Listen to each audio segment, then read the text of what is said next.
Good morning, everyone.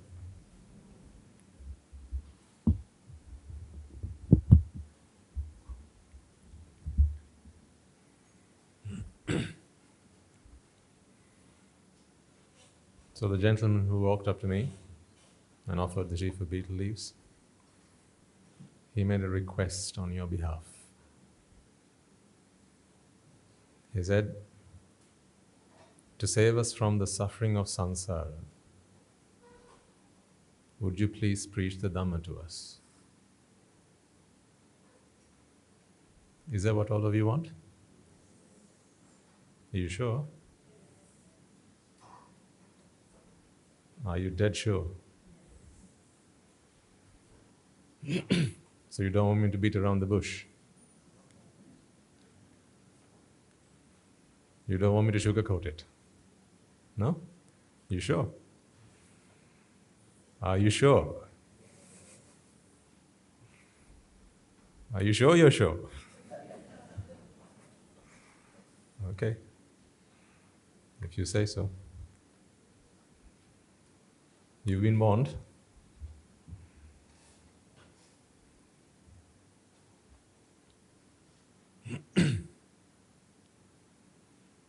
Do you really understand that samsara is all suffering? You do? So why are you still there? Why are you still in it then? If you say that samsara is full of suffering, why are you still in it?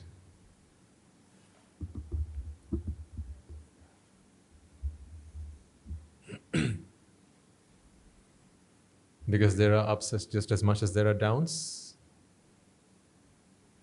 Do you believe so? That although there are the bad times, there are also the good times and it's worth it? Then what still keeps you in samsara? These are rhetorical questions. I want you to think about them. My task here is simply to lay it out for you. Just lay it down for you, as it is. Your wisdom will help you make sense of what I am about to share with you. Wisdom is not something that I can transfer to you. It is what you have earned out of the merits that you have sowed. That is why it is crucial on this path to your happiness. Your merits will continue to be your guide. It is your merits that have made you meet the Swamin Wahanse, the monks, the Mahasangha in this manner. It is your merits that will help you remain throughout the duration of this talk. If at some point you get a call and someone says, there's an emergency, please can you come home as soon as you can? Then, at that point, you might have to get up and leave. Perhaps what you need, the understanding you need to become a Sotapanna, will be uttered 2 minutes later. And then you'll have to wait for another day. Another day that may come, that may not come. Although we feel that we are in control of everything that's going on around us, ladies and gentlemen, that is not how it is. We just have this false sense of control. We feel that we are in control of everything. You can't even control the fact that you can hear what I'm saying right now, can you? If you're in this room, if you have the faculty of sound or hearing, and your ears are working as they should, you can't control hearing my words. It's not your choice, is it? Of course you can say, but I'm free to get up and leave, aren't I? If hearing was totally in your control, you wouldn't have to get up and leave. You should just be able to control it. The fact that you have to get up and leave simply means that you have to change one of the causes to achieve a different result. Meaning, it's not you who's in control, the causes are in control. So what are you really in control of? Your life? Do you think people who have to die out of choice? Then why do people die prematurely? Why do young children die in the incubation? Why do infants or why do babies die in the mother's womb? If that's a choice. Life is not a choice. It's a result of causes. Death is not a choice. It's a product of causes. Being born is not a choice. It's a product of causes. Nothing is your choice. Even understanding what I'm telling you right now is also not your choice. You can understand exactly what I mean if you have the causes. All there is cause and effect. Understanding that is our victory. That is what the Buddhas do, ladies and gentlemen. They come into this world and they preach to people who feel that they're in control of everything. People who feel that they're the masters. We are no masters, we're all slaves. We're all slaves of the doctrine of the phenomenon of cause and effect. Once you've understood that, you surrender. See, in this game, there's only one way you can win, and that is by surrendering. In every other battle, you defeat your enemy. In every other battle, you defeat the other party, and then you become victorious. But in this game, it's different. The sooner you surrender, the sooner you win. Surrendering is victory. Surrendering to nature. Surrendering to how things really are. Surrendering to the truth. Your wisdom will help you achieve that sooner rather than later. Are you willing to surrender? It's not something you've ever done before, though. At school, at college, at university, at your workplace, you never surrendered. You always wanted to come out top. Always wanted to become first. Always wanted to win. You had your eye on the prize. There were the awards and the accolades that you wanted to win. The titles that you had to win. You didn't get a title for surrendering. At the championships, you don't get a cup for surrendering, you get a cup for defeating the other party. But here, it's a different game. You win if you surrender. Surrender to nature. Stop this fight that you're on. You're constantly trying to battle. You're constantly trying to fight nature. When nature wants to have its way, you have your own script. You have your own way. And then it's your way against nature's way. And when these two things come to contact, there's friction. Nature never suffers.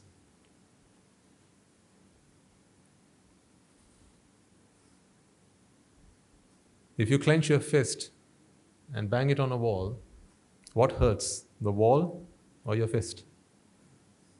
The fist, right? That's always how it is. If you fight against nature, nature always wins. You always lose. Nature is everything. Anicca, dukkha and anatta is what we need to understand to succumb to nature, to surrender to nature. Once you understand that, then you become no one. The problem you have right now is you are now someone. When you are someone, you have to maintain that someone. When you're a mother, if you believe you're a mother, you have to maintain your motherhood. You can only be a mother when your children are with you. So when nature decides it's time to take your children away from you, what do? When nature decides it's time to take your children away from you, what does a good mother do? She fights, doesn't she? She takes the children and goes to the doctor. She says, "Doctor, I'm not willing to give up my children. I want my children because that's what makes me a mother." Nature says, "No, it's time to take them." And you say, "No, it's not. I want them." Now, in your mind, you have fear. See, nature wants to do what nature wants to do, and you have a different agenda. When these two agendas clash, nature always wins. You always lose. This collision of agendas, ladies and gentlemen, is what we need to overcome. You have an agenda, nature has an agenda. When these two agendas become one, now you become nature. These words might sound like a riddle. I'm not speaking in riddles. I'm actually speaking the truth. To whatever level you'll understand what I'm saying is the level to which you will be able to comprehend what I'm saying. But I'm going to help you with this. This is almost impossible without someone's help. If anyone was able to do it without anyone's help, that was the Buddha, and the Buddha alone. What we do is we get the Buddha's help and the help from his disciples to ultimately become one with nature. That's all. I want you to become like the wind. I want you to become like the earth. I want you to become like the sky.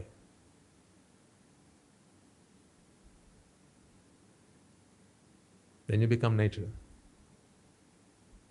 See, the earth has no choice. Whatever you throw onto the earth accepts it.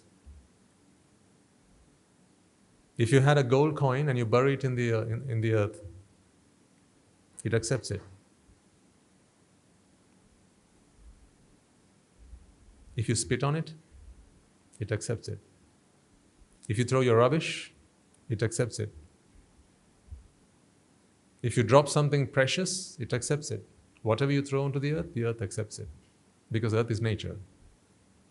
The same goes for the air, the sky. Whatever you throw up, nature accepts it. Whatever you put into the water accepts it. If you spit into the water accepts it. If you pee into the water accepts it. Whatever you put into it, it accepts it. It never throws it back at you, does it? If you spit into the water, does the water spit it back at you? No, it doesn't. But if someone came and spat at you, what would you do?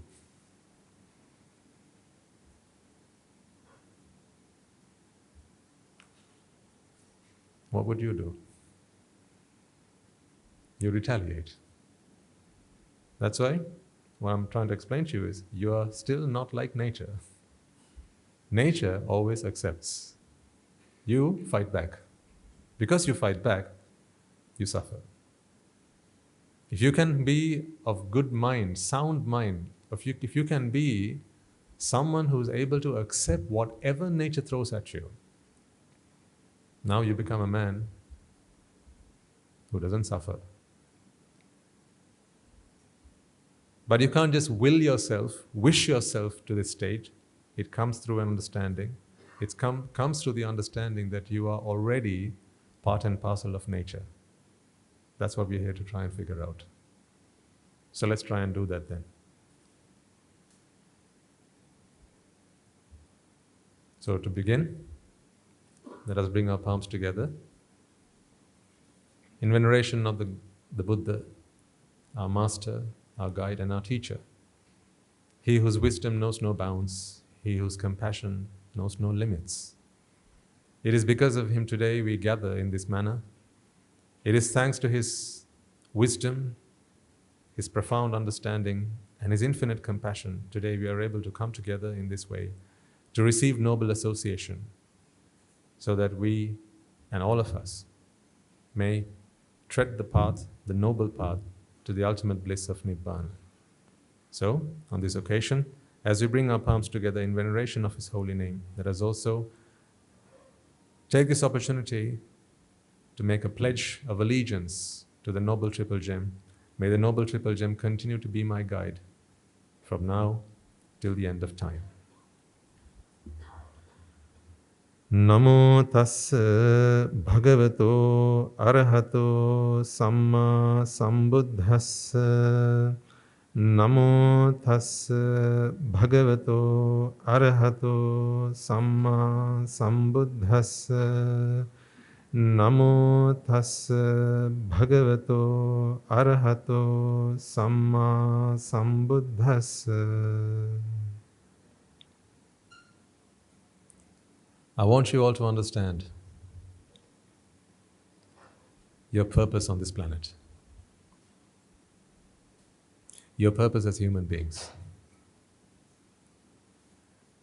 Most people get this wrong, ladies and gentlemen. Although it seems like it's a pretty obvious thing that we human beings must understand our purpose, hardly anyone does. Some people believe that the purpose of being alive, being a human being, is so that they can acquire a lot of knowledge about everything, become knowledgeable. So there are people who dedicate their lives to the purpose of acquiring knowledge.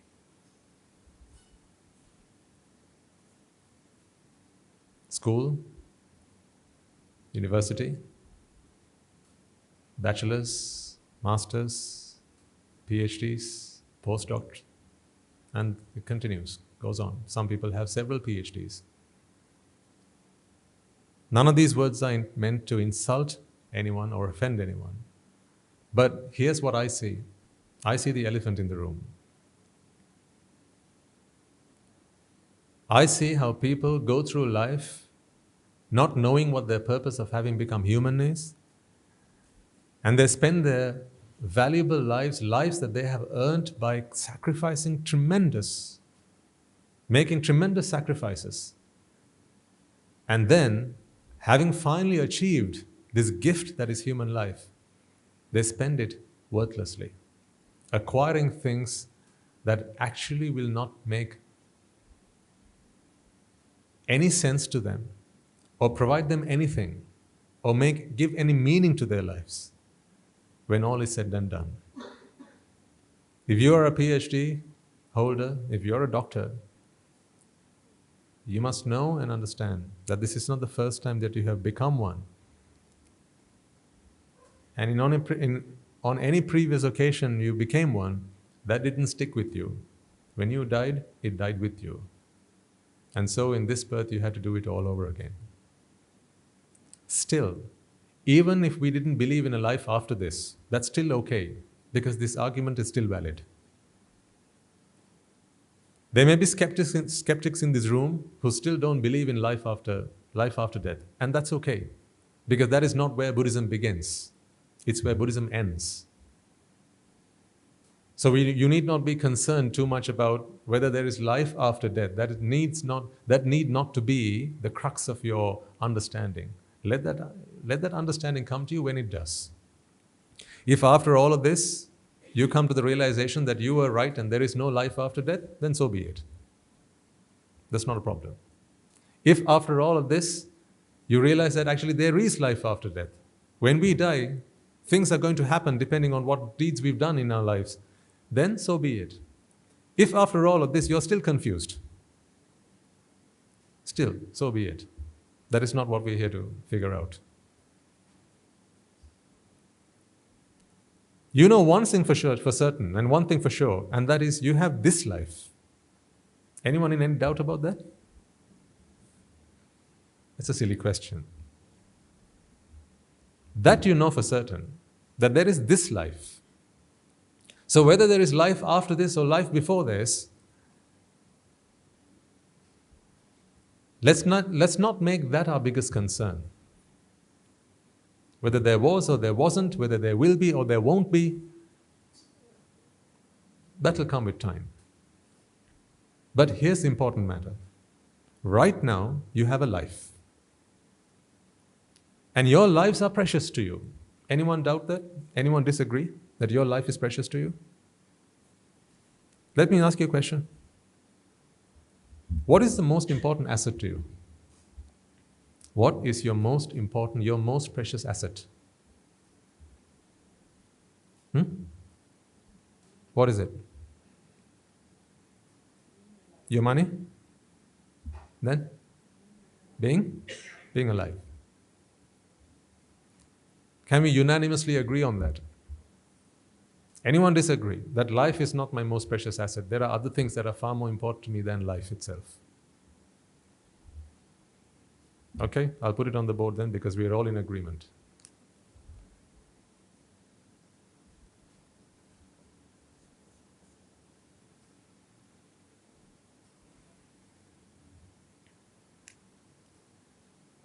When we do business, some of you may be in business. When we do business, we make investments, don't we? How does a good businessman work out whether an investment is a good one or a bad one? So you have something of value, let's call it an asset. You make an investment and you hope for a what return? Profit. You hope for a better return. So what you spend should be, or what you spend should earn you more than what you spent. That's when it's a good investment. That's when it makes good business sense. If you had $1 and you spent it, you got $10 back. Wouldn't you say that's good business? 90% profit. That's good business.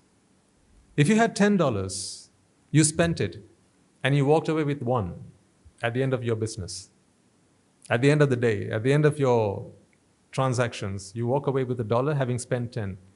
Is that good business? Is it? Everyone? No.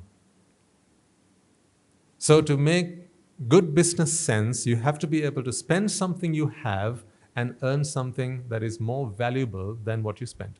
That's when it becomes an investment, right? What were you born with? You were born with life. You're born with life.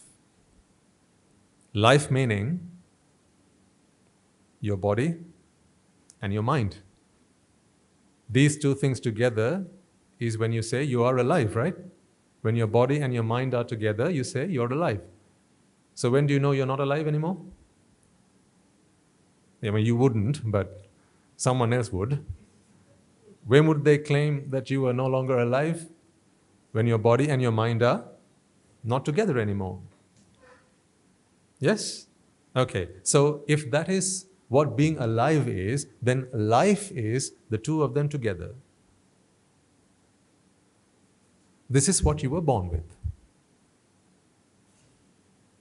And you tell me that this is your most precious asset. Let's do some business then, shall we?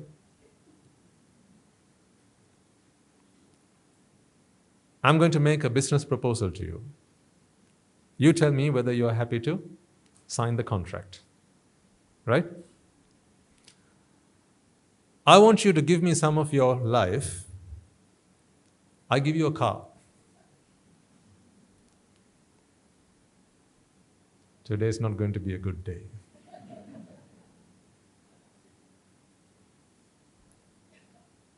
Well, you asked for it.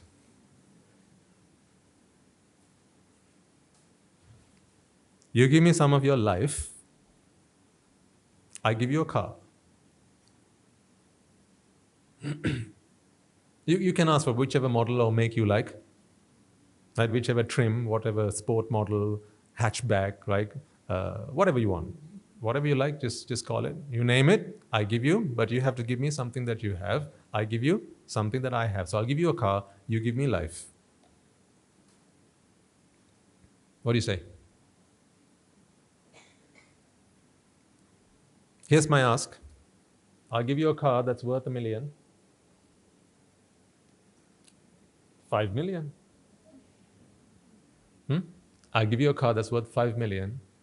You give me 10 years. 10 years of your most precious asset. I give you 5 million, a car worth 5 million. What'd you say?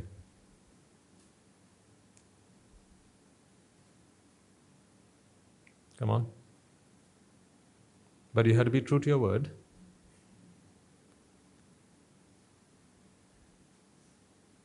You don't have to say anything, but anything you say will be used against you.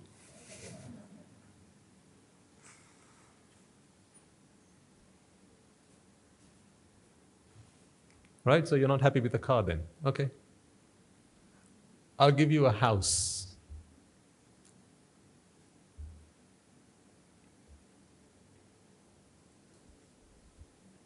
$50 million. I'll give you a house that is worth 50 million. How many bedrooms can you buy for 50 million? Well, it depends on where you live. Yes, I know what you're thinking. So we live in Colombo 7. That's probably like a 1 bed.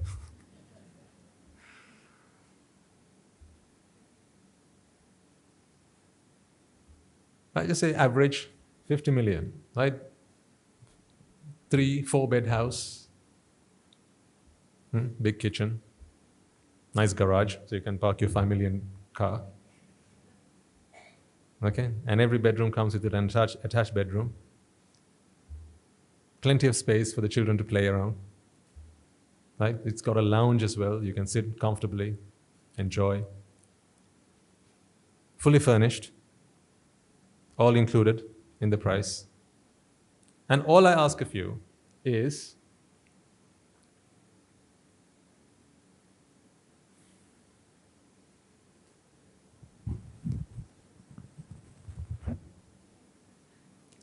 $25 years.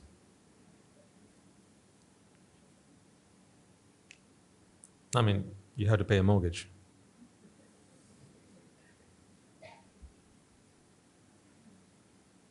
Because although you think you're paying a mortgage, you're not actually paying a mortgage. That's what you think. That's what people make you think. They think that you're earning money and spending money. No. You are born with life. You're spending life. Because how do you earn money? By spending what? Spending life, right? You spend life to earn money, so indirectly, what are you spending? Life. So how much is a car? I say 5 million, you say 10 years. How much is a house? I say 50 million, you say 25 years. So now if you want a car and a house, come on, 35.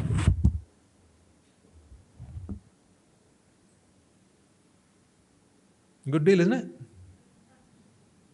Give me 35 years of your most precious asset. I'll give you my most precious assets. I have a really nice car. It's a lovely car. Brand new, right? 2024 model.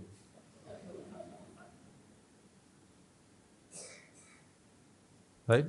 And I'll also give you a brand new house, fully furnished, in the best premium locations, right? All the amenities, easy access to all the facilities, right? Good schools around the area, right? Just right next to Gateway College.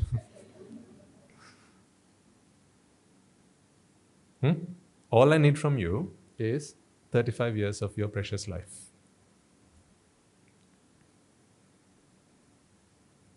I have the contract. Come forward if you want to sign it.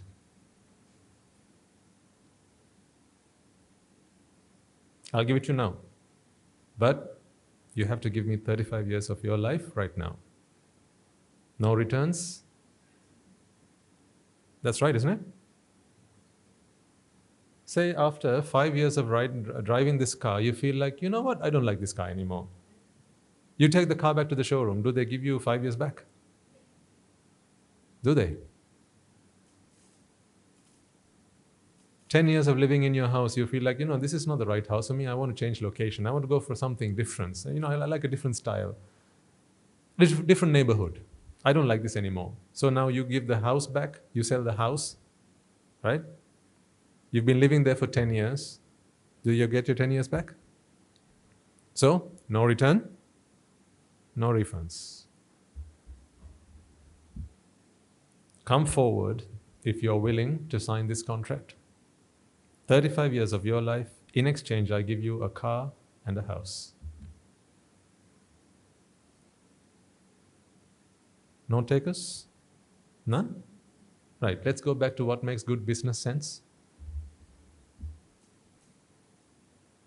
The first question I asked you is, What makes good business sense? And you said for something to make good business sense, you have to make an investment. An investment is where you invest something that is of value to you, and in exchange, you must get something of more value. Yeah? Right? So I'm offering you something clearly of more value. Aren't I? See, I'm offering you a house and a car. Together it's worth 55 million. All I'm asking for is 35 years of your life.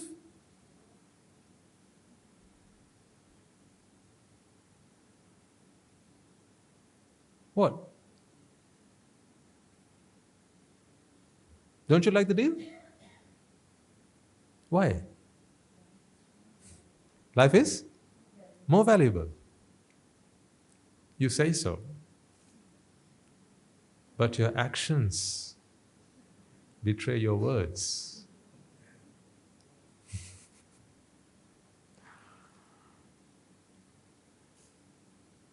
Your actions betray your words, ladies and gentlemen. Where have the last 35 years gone? What were you doing over the last 35 years? You know, at any period during your lifetime, right? Several of those years you would have spent paying for the car that you bought so that you could call yourself a car owner. Because you walk outside, you see, look at the garage and you see a nice car. And you get into it, you drive it, you feel like you're driving a car. You enjoy that I'm a car owner feeling. For that, you had to spend 10 years of your life paying the car loan. Because these 10 years, you couldn't just stay at home and do whatever you wanted. You had to pay for your car. To pay for your car, you had to go work. So Monday to Friday, 9 to 5, and weekends, you worked. You signed the business, you went and did business, you traveled the world, all not because that was not leisure, that was money, that was business, that was making money. Making money by spending life so that you could pay for a car.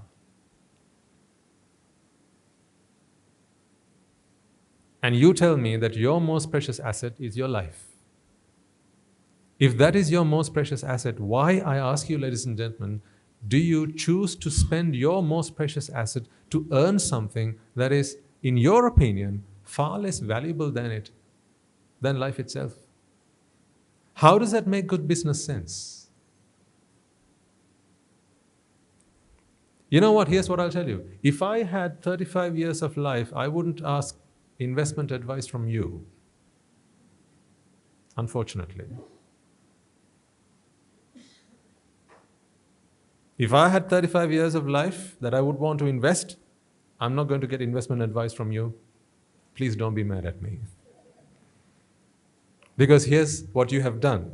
With 35 years of your life, you spent it to buy a car, in exchange for a car, and in exchange for a house. 35 years you spent doing that.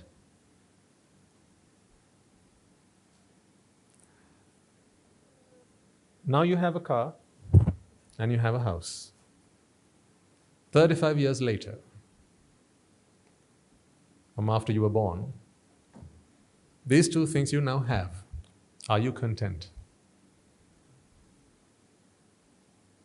These are rhetorical questions, so I'm not pointing at anyone in particular, okay?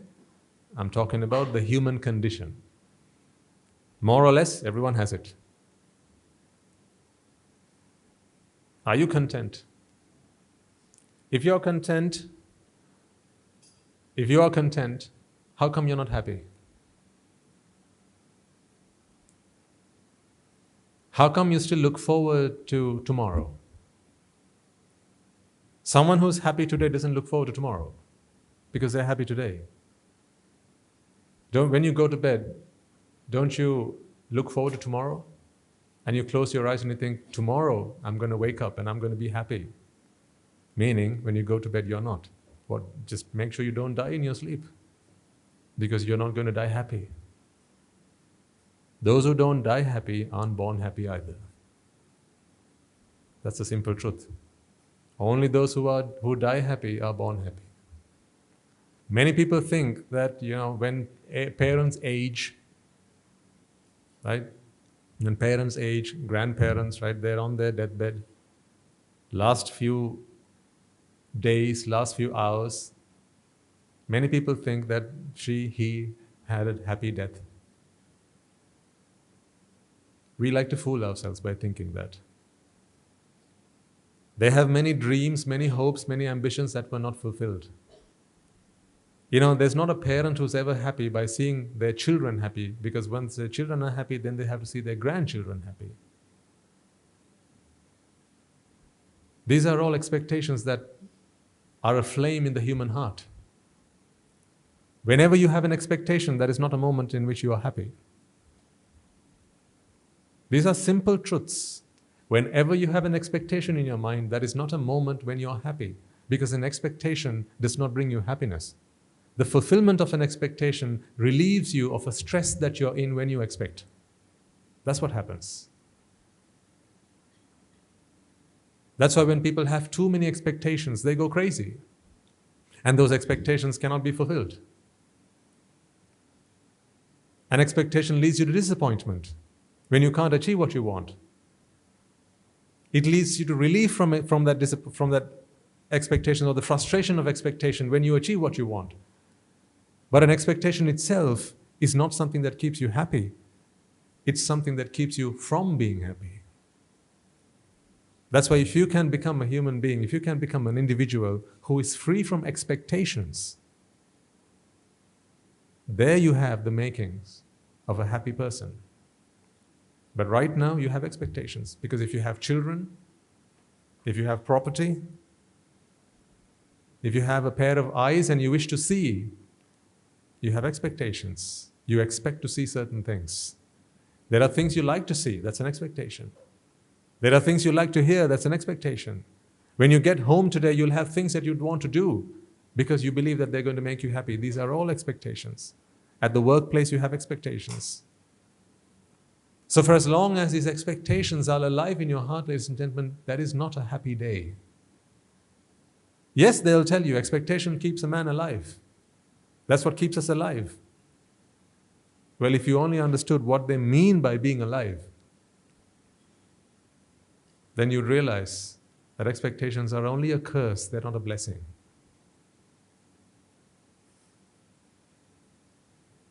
Expectations are a vexation.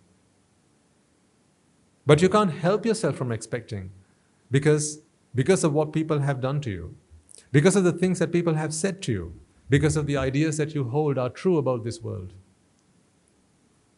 See, if I told you simply, quite simply, if I told you that I have something really nice behind this fan that I'd like to show you. It's very pretty, very beautiful. And I'd like to show it to you. Now you have an expectation. You expect to see what I have to show you. In this moment, if you die unhappy. It matters not what it is I have to show you. Because for as long as you're expecting what you want to see, not actually what I have in my hand. That's how expectations always are. If someone asks, if someone tells you, hey, I've got something really interesting to show you, would you like to see it? Regardless of what your mouth utters, what does your mind say? When someone says, I've got something really interesting to show you, would you like to see it? Regardless of what your mouth speaks, what does your mind say?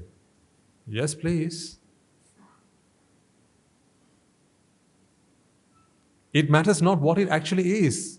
Believe me. See, when you get home, someone says, look at what the dog has done. And you turn around and say, what? You want to see what the dog has done.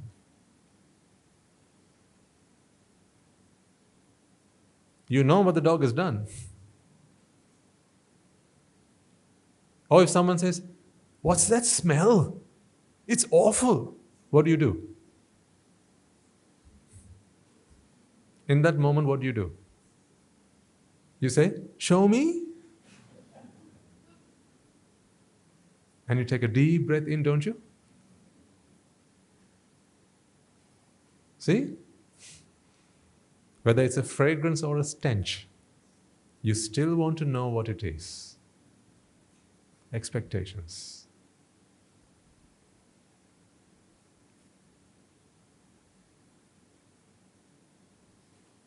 This is the ugly truth. If you hear a fart in the room, someone's passed wind, right? Don't nod your heads in agreement because you don't want to embarrass yourselves. Right? If someone's passed wind in the room and you hear the sound, what do you normally do after that? Let's be honest. Let's be honest. I'm here to talk about who you are, right? When you're here, with your teacher, with your doctor, and with your lawyer, don't pretend to be something you're not. Once again, with your teacher, with your doctor, and with your lawyer, don't pretend to be something you're not. Here, you're with your teacher. This is your Dhamma teacher. I'm here to show you what you really are inside of you. If you hear a noise, and you know that someone's just farted, you want to know what that smells like.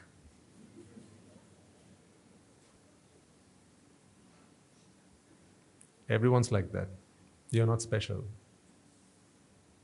Because the mind is curious. Because the mind goes into a state of expectation. The mind wants to know what is it like. Just imagine if you died at that point.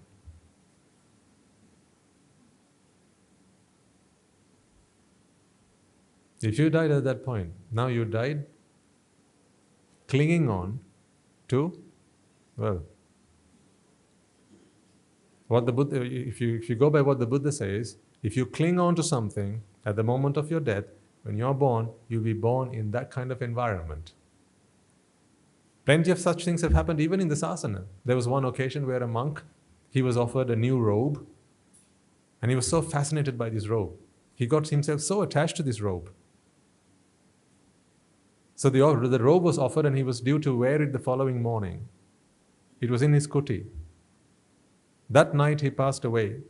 But even as he went to bed at night, he was looking at his robes, thinking to himself, tomorrow morning the first thing I'm going to do when I wake up is put that robe on me. He passed away that night. The following morning, the novice monks, they walked into the room and they realized that the monk had passed away.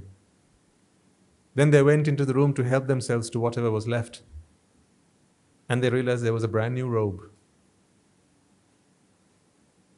The Buddha was available at the time. He looked through his divine powers and he realized that it was not the appropriate time to be taking that robe. So he sent a message to the young Samanera saying, please don't take any of his belongings right now. Particularly not the robe. So they listened to the Buddha and they left the robe there. 7 days later, the Buddha said, now you can take it. And so later on, the monks, when they sat around the Buddha on one occasion, they asked him, Venerable Sir, why did you say that we were not supposed to take those robes for the 7 days upon the monks passing away? And the Buddha said, at the moment of this monk's death, in his mind, he was clinging on to that robe. What you didn't know was, he died and he was born a tick on the robe.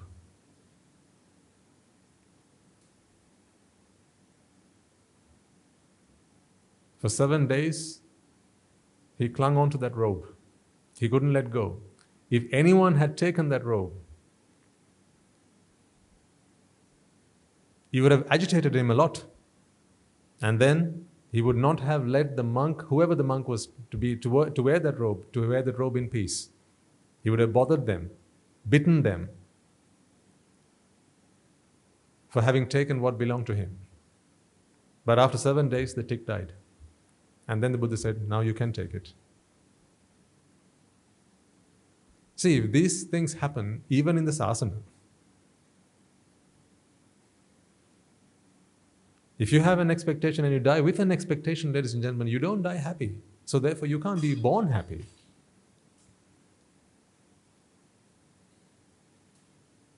Now, people live their lives with so many expectations, expecting to have a tomorrow, expected to do things tomorrow, expected to see things tomorrow, to smell things, to hear things, to do things tomorrow, in the next moment.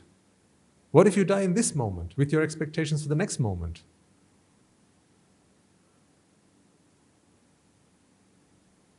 But even if you didn't believe in a life after this, a moment of expectation is a moment in which you are unhappy. That is why you don't like to remain with expectations. You want those expectations to be fulfilled. That's why you pay extra so that you don't have to stay in the queue.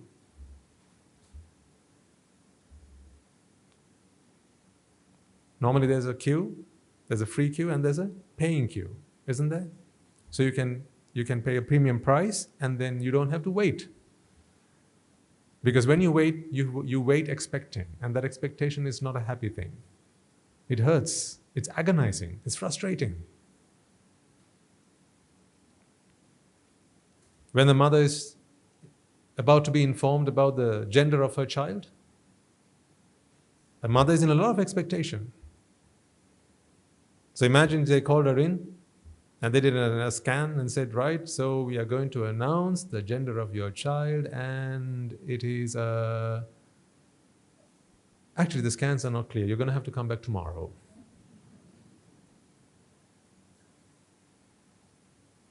Anyone who's been a mother, you will know the feeling. As you wait for your child to be delivered to you, you know what I'm talking about. Expectation is not all that it seems to be, all that it's hyped up to be. But people just keep on throwing expectations at you, throwing information at you so that expectations arise in your mind. And this is exactly what takes away the happiness that you have in this moment, ladies and gentlemen. When people plant expectations in your mind, you can't live in the present. You are transported into the future. That's what happens. So about the future, you're always fearful. You're always afraid. Like I asked you the other day, can you name one point in the future in which you can guarantee that you will be happy? Name one point in the future that you can guarantee that you will be happy. Can you guarantee that you will be happy 5 minutes from now? Guarantee that you will be happy in 5 minutes from now. Can you? You can't, because you don't know what call you're going to get in 5 minutes' time. You don't know if the person who sat next to you, your loved one, is just going to go unconscious, drop dead. You don't know if that's going to happen in the next 5 minutes. You don't know if you're going to get a call from your loved ones and someone says your father's passed away, your mother's passed away. You don't know if your wife's going to ring you and say, I've just had a miscarriage. You don't know if these things are going to happen. So you can never be certain about a future happiness. Therefore, don't expect a future happiness. But what do people always expect? To be happy in the future. The future never brings happiness. This is why people are not happy. People don't get this stuff. And it's so simple.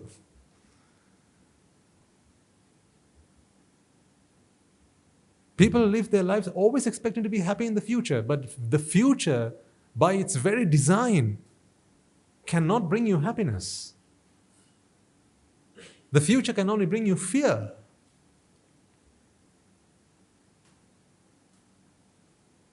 Don't you agree with me?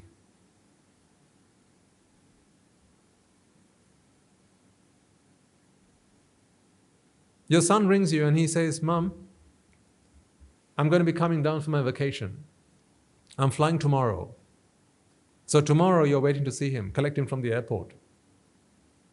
Now you have a hope that tomorrow is going to bring you happiness. But before he comes, something else has already come. What's that? Fear. He hasn't arrived yet. You only have the hope of his arrival, but something has already arrived. And that is fear.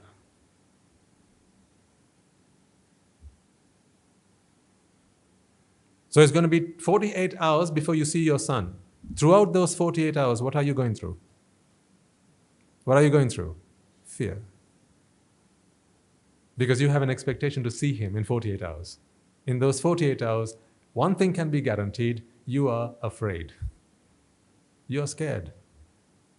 You live in fear. See what expectation does to you?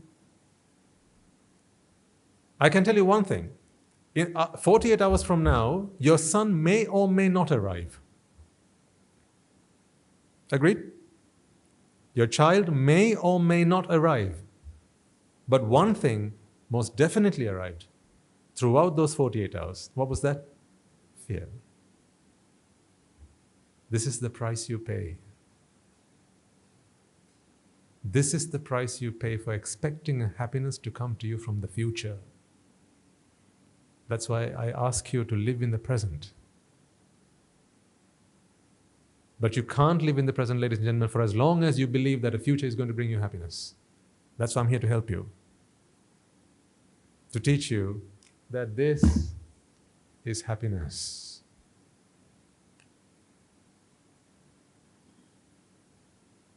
This is the present moment. This is now. This is the chitta. You are gifted with that. You are born, let's just say, with 100 years of life. The truth is you are born with 100 years of chittas. That's what you're born with. 100 years of happiness. That's what you're born with. But here's what you do. You tell me what you do. Car. I remember when I was a young child, a young boy, when I was about 5-6 years of age, when I walked outside, I saw nice cars. People drove in like really nice cars. I didn't think it was a nice car until someone said that was a nice car. First of all, I didn't even know what it was. And someone said, that's a car. And then people said, well, there are nice cars. There are fancy cars. There are expensive cars. There are luxury cars. And then I asked, what does that mean? Well, then they said, well, come on in. Have a look. Look at the paintwork. Look at the interiors. Look at the exterior. Look at the sport grille. Look at the aerodynamics. Look at how fast it can go. Look at how fast it can go from 0 to 80 in a matter of seconds. That's what people told me. And then from 6 years old, I wanted to be a car owner. I remember, ladies and gentlemen, to this day, how growing up, I always wanted to have my own car. Am I the only one in this room who was like that? If you and I are both earthlings, then we must have gone through the same emotions. I remember from 5, 6, 7 years old, I wanted to have a car. And I had a particular brand of car I wanted. So my friends would come and show me pictures. And then if there was someone in the family, or maybe a family friend who had a nice car, I'd love to visit them. So I'd go and ask them, Uncle, can you give me a drive, please? Can you give me a ride in your car? Can you take me around? And they would. So what they do is they get me in the car and then give me a ride and say, Buddha, one day. One day what? You can own one. What must you do for that though? Work hard, study hard, earn money, and then one day you can become the proud owner of something like this, said my uncle. And he had a smile on his face just like I have one on me right now. I fell for it. So don't you fall for this. Don't you fall for it before checking the facts. Do a fact check. Do a fact check before you fall for a smile. I didn't. I thought it was fact when it was all fiction.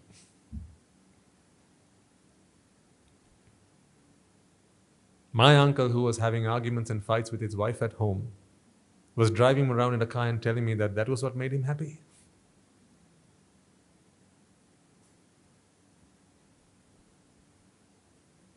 I couldn't piece two and two together to make sense. How could he have arguments at home and be unhappy and then claim to be happy because he was a car owner?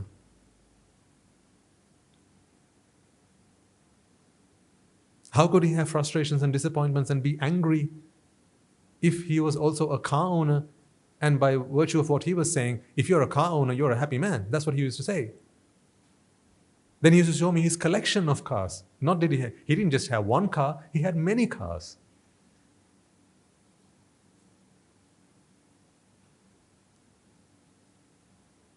He said, Buddha, one day, if you're like me, if you work hard, if you become rich, you can be like this. And there was me, the 6-year-old. So gullible, so naive. All those indoctrinations, all those justifications were happening in my mind. And so here's what I thought. I'm going to spend the next 20 years of my life to somehow try and earn myself a car. And eventually I did. And I was still unhappy. In vain, those 20 years. In vain, those 20 years. Now do you think I could go back to my uncle and say, hey, uncle, what man, you promised me that I could buy a car and then be happy. So I spent my 20 years trying to find a car. Now I have a car. I'm still not happy. What do you say? He said, Buddha,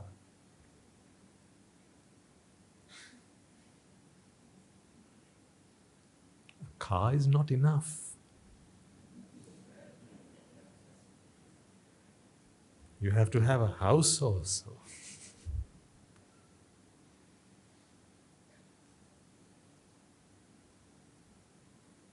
And then I asked him, how many more years is that?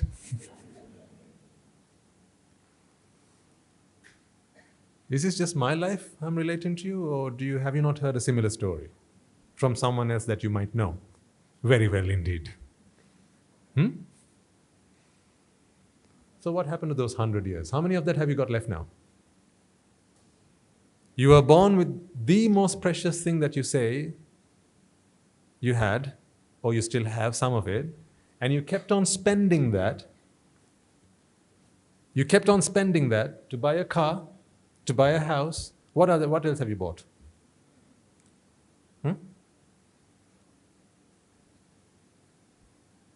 What about starting up your own business? I had another uncle. These are the uncles who ruined my life. Let me share some of those stories with you. As I always say, before you take a smile as granted, do a fact check. Don't fall for a smile until you've done the fact check. Don't fall for this smile until you do a fact check. Do a fact check. Does he speak the truth?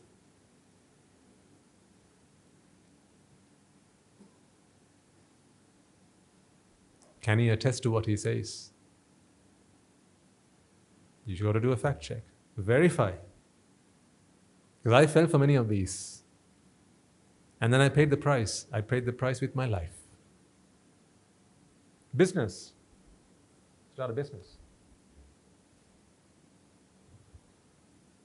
How many years of your life must you spend to build a good business? Businessmen, women in the house, please be kind and generously share your experience. How many good years of your life, of your most precious asset, would you have to spend to build up a business that you can be proud of one day? I had an uncle. Did I tell you? I had an uncle who was a good businessman. Also, he said, Buddha, this going to school, going to campus, going to university, that's not going to make you, that's not going to float your boat. That's not going to be your cup of tea. Start a business. When you start a business, you can be your own boss. Right? You can be your own boss. You can have a staff, and they'll call you sir as you walk into the room. They'll respect you. You can decide your own working hours. Right? When you want to work, you can work. When you don't want to work, you don't have to work. But what they didn't tell you is, in the end, you had to work throughout the clock. Right? Around the clock, you have to work. Yes, you can choose, but the choice is, it's not a choice at all, really. You just have to work. Because when it's your business, you have to be there all the time. When it's someone else's business, you have to be there 9 to 5.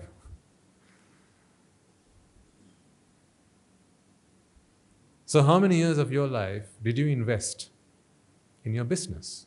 I know you're still investing your life in your business, but just for argument's sake, 30 years to start from scratch and work it up to where it is today? Today, it's a money-generating business, yes, I give you that. It makes a lot of money. You have many contacts.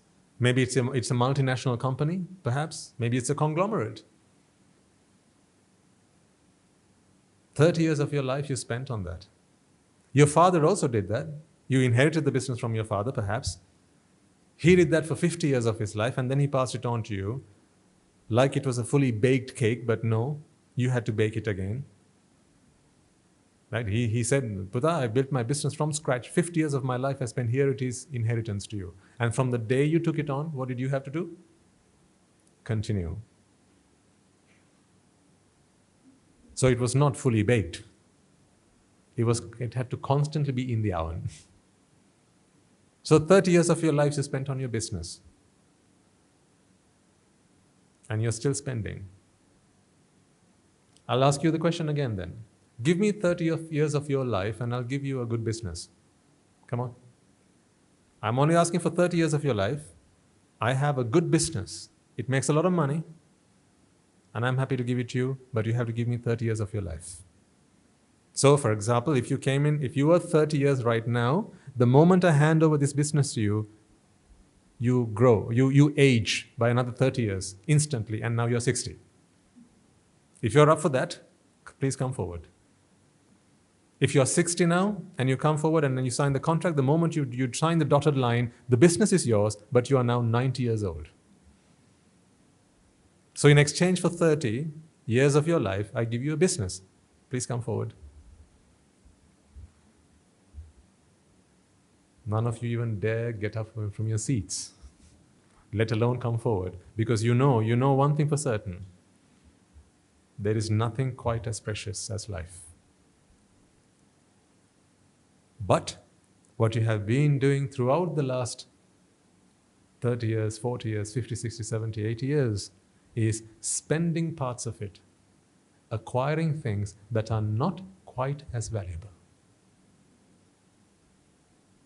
Does that make good business sense?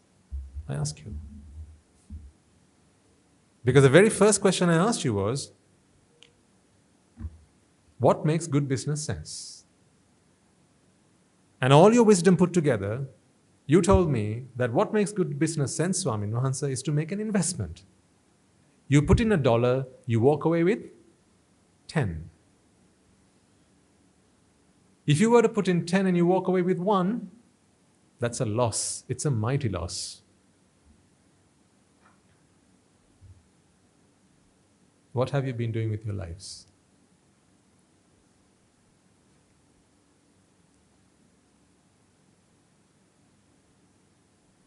What have you been doing with your lives?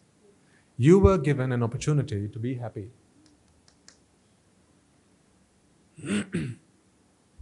You were given an opportunity to be happy. You were given a 100-year lease to be happy. It came guaranteed with happiness. Each chitta was born happy, guaranteed. But here's what happened. Expectations lay on your mind, one after the other, after another. And then you started setting expectations for the future.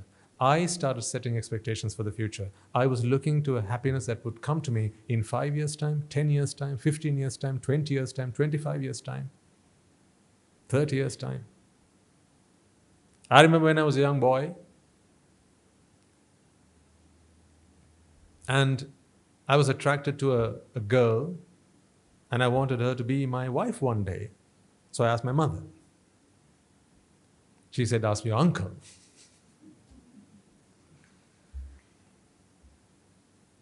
So when can I make her mine? Because I see that there are people live together, they've made each other theirs. So apparently there's this concept where people can own other people. Seemed a bit weird to me at the beginning, but later on I realized that that is how the world works. You can own people, apparently. Like you own pets, you can own people. You just have to sign a piece of paper. Right? So if it's a mutual agreement, then you end up owning the other person. But what you don't realize is you don't just end up owning them, you also own their parents as well. So they come as a package with in-laws and all that. They don't tell you about that. That's in the small print. I know what those smiles are. There's a story behind each other. I know. Been there, done that, Swami Nuhansa. Yeah, I know exactly. Yeah, I know. Right? We've all been there. So when I was younger, I also wanted to have a life partner. It was the thing to do. Because at school, we had ayahs. We were the Mallis at school initially. They were the ayahs. And the ayahs used to come up and, Malli, don't you have someone in your life yet? I said, no, am I supposed to? Yeah. Because they'd scribble like initials on the furniture. Apparently that's what they make furniture for.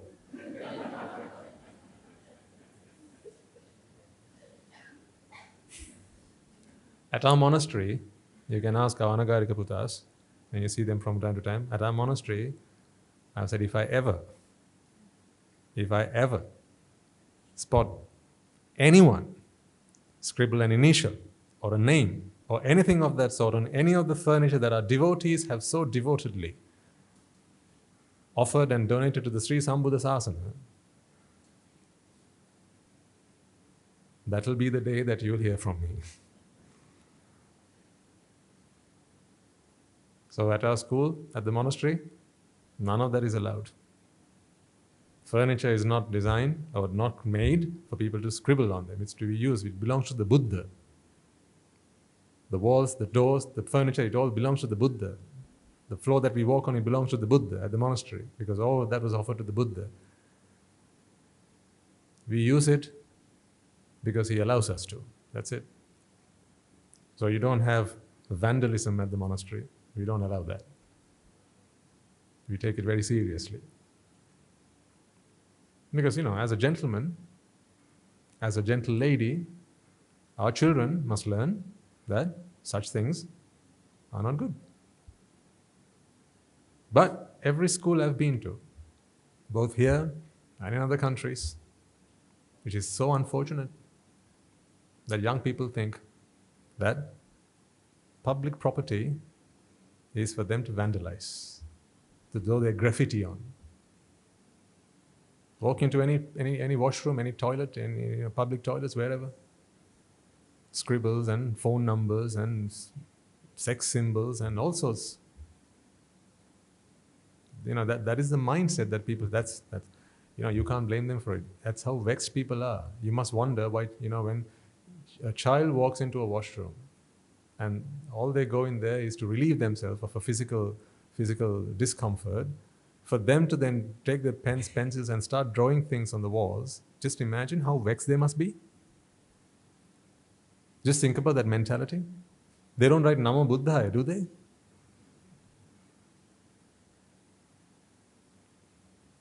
We don't have that at the monastery.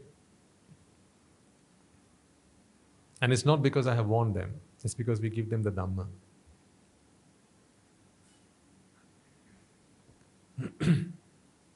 But ask your child when you get back home. Ask them if they've ever scribbled on the furniture at school, whether they've written their initials. I mean, what does it gain you by writing your initials with your girlfriend's or your boyfriend's initials? What does that gain you? Does it bring you closer to them, or what? Gives you a discount on the dowry? I mean, what does it do? There's nothing. But why do they do that? Because they want that feeling that I am in love. I have someone special for me. It's an inadequacy that people try to fulfill. By going into this mental state that they're always with me. So when you see that person's initials next to yours, you know what it's like, right? If you're Sam and she's Tammy, right? That's how it is.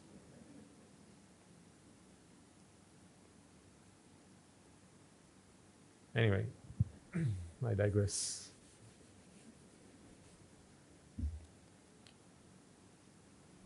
But at least with your children, teach them that that is not something they're supposed to do.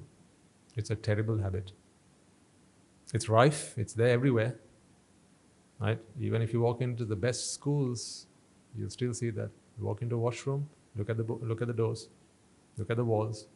Public toilets, nothing, you need not even mention about them. But your children should not be like that, is all I'm saying. We can't fix every child in the world, but your children should not be like that. So even if they at home scribble things on the furniture, teach them lovingly. This is not to admonish them, just lovingly teach them, Buddha, why did you do that?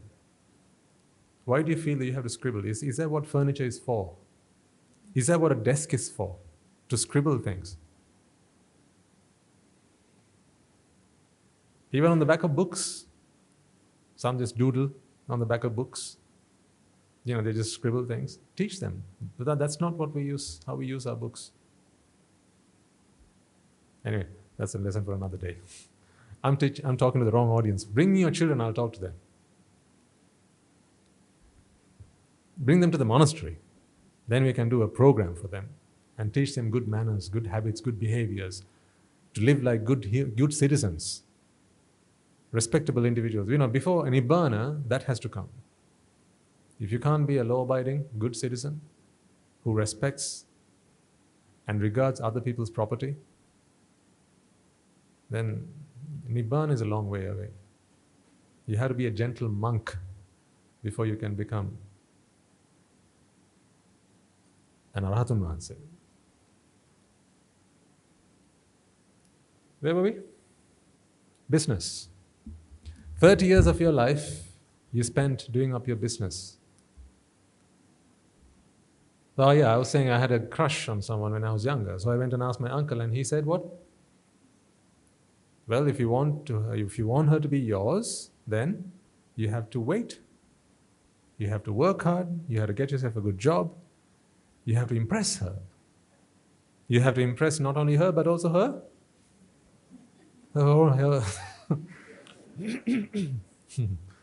You have to impress her family and her aunts and her uncles and everyone in the family. You have to impress them. And then eventually she might just say yes. So I had an expectation of happiness for the future. I had a happiness in the future. That's what I thought. But I couldn't be further from the truth, ladies and gentlemen. Happiness is never in the future. It's never in the future. Think of one thing in the future that you expect to happen right now. Just think of something in this moment. Think of something that you're expecting to happen in the future.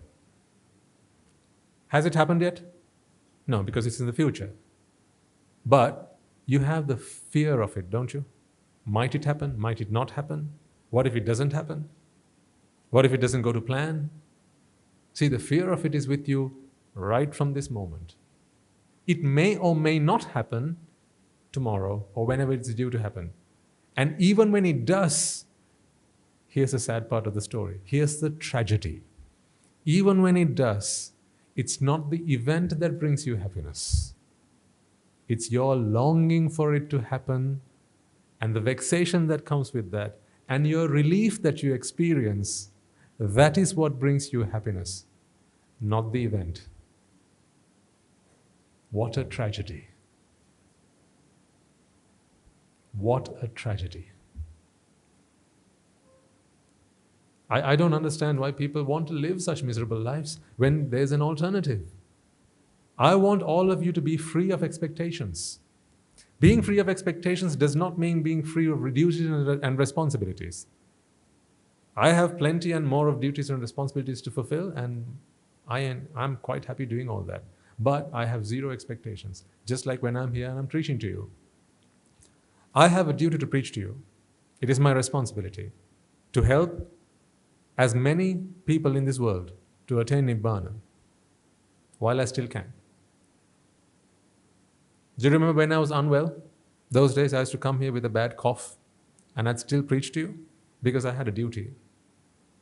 I'm duty bound. The Buddha has given me that duty. He bestowed that duty on me at the moment he gave me these robes. Your own Nibbana and Nibbana for others, that is what your life is for. That is what he said, and I dedicated myself to that. That is my duty, but here's what I have. Zero expectation that you must attain Nibbana. Because if I had an expectation that you must attain Nibbana, where would that leave me? Disappointed. Because then, that is not Nibbana. I want you to attain Nibbana for your own sake, not for my sake. I'm here to do my duty. I will preach the Dhamma and I will explain to you as long as I have energy left within me. And as long as you're here and as long as we are here, we meet together, I will do my duty. You need to do your duty to yourself. So I don't keep my expectations that you will attain Nibbana. I'll ask you, come into robes where you can. Become a Sila Sravaka, become a Sila Sravika, become a Sila Vesi so that you can associate the Dhamma, associate the monastery better and closer and have noble association around the clock. I'll keep talking to you about it, but my expectations are not with you. My love is with you. My compassion is with you. My loving kindness is with you, but not my expectations. Because I don't trust you will fulfill them.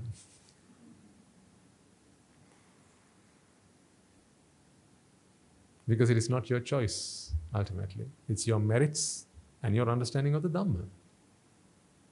You know what? I know that if it were your choice to do what I ask you to do, you would do it at the drop of a hat. I know you would. Let me say that again. I know that if it were your choice to do what I ask you to do, you would do it the moment I ask you. But it's not. Then what is it? Your merits and to the degree to which you understand the Dhamma. It's not your choice. So with these two things, you must understand the Dhamma and also have merits. If these two things come together, then you will do as I ask you to do. But if not, it's not possible. And of course, yes, there are other duties and responsibilities that keep you bound to your existing lifestyle, which I also understand. So a number of different factors keep you from doing what I really like you to do. So it would be unwise of me to hang my hat of happiness on your hook. So I don't. But that doesn't stop me from coming here and preaching to you. I will do it even if no one among you will one day at least decide to come into this asana. Even if no one decides to do that, if you're here, then that is you acknowledging that you need to do something with your lives. And that's enough for me. If there's even one person in this room, I will talk to them. So the problem then is expectations. When you look back at your lives, you tell me that this is the most precious thing that you have, but you have been expending the most precious thing that you have to be acquiring and earning things that are far less valuable than that. So I asked you, would you give me 10 years of your life in exchange for a 5 million car? And you say no. Would you give me 25 years of your life in exchange for a 50 million house? And you say no. How about the two of them together? And you still say no.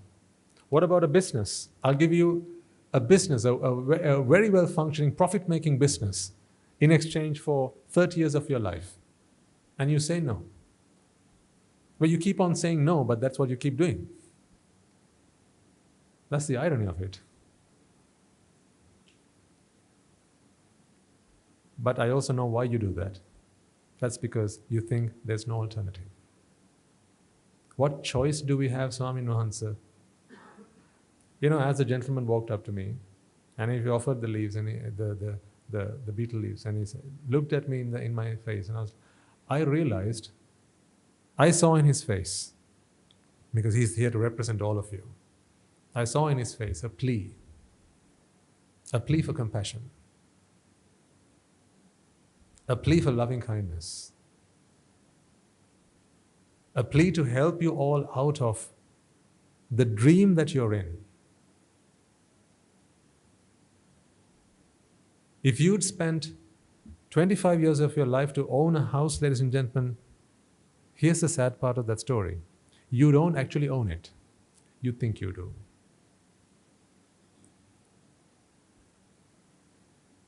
You don't actually own anything.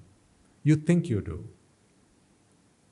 That's why you also want others to think you do. Don't you agree? That's why you have a piece of paper which you prove in a court of law, which you file in some registry with some registrar. There's an office somewhere in which they have a record of the things that you own. So when someone asks, who owns this? You can prove it with a piece of paper.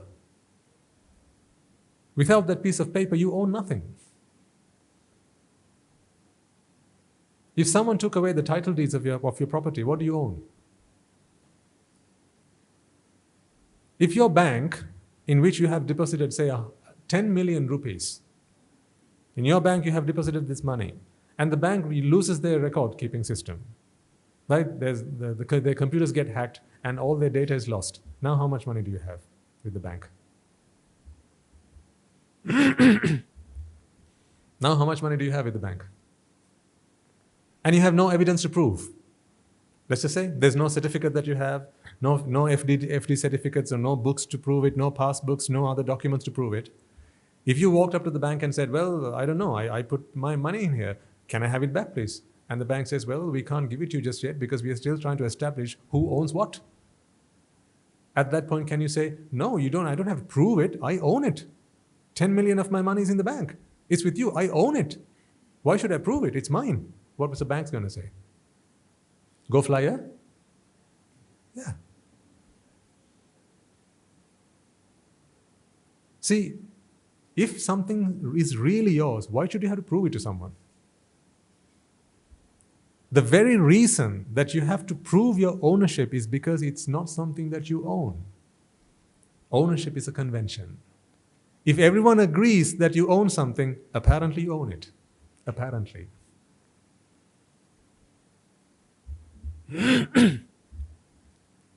Can you walk up to the adjacent land and just claim it? You know, just a land adjacent to this property. You walk into there and say, "This is mine." What would they do if you did that? What would they do? They'd call the police. Right? They'd have you escorted.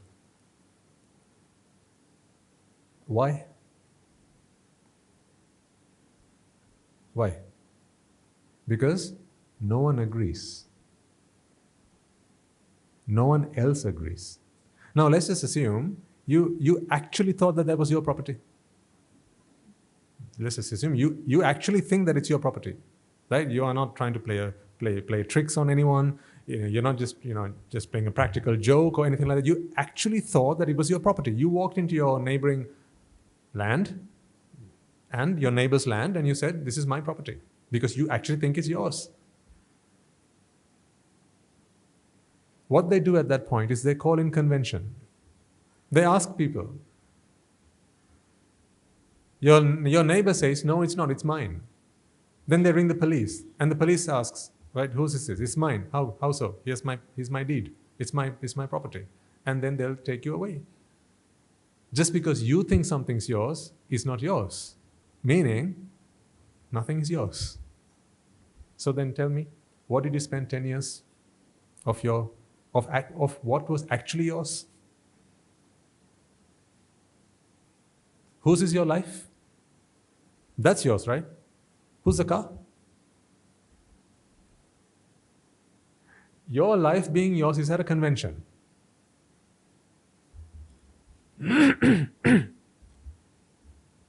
Your life is yours. Is that a convention or is that an absolute reality? That's an absolute reality. Your life is yours. It's not up for discussion. No one's arguing with you, right? That's actually yours.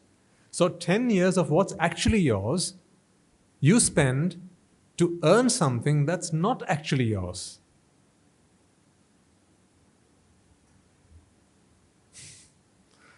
Some people are so poor that all they have is money.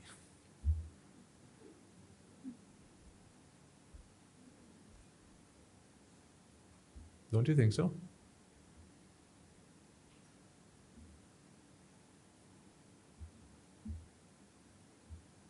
Don't you be that person.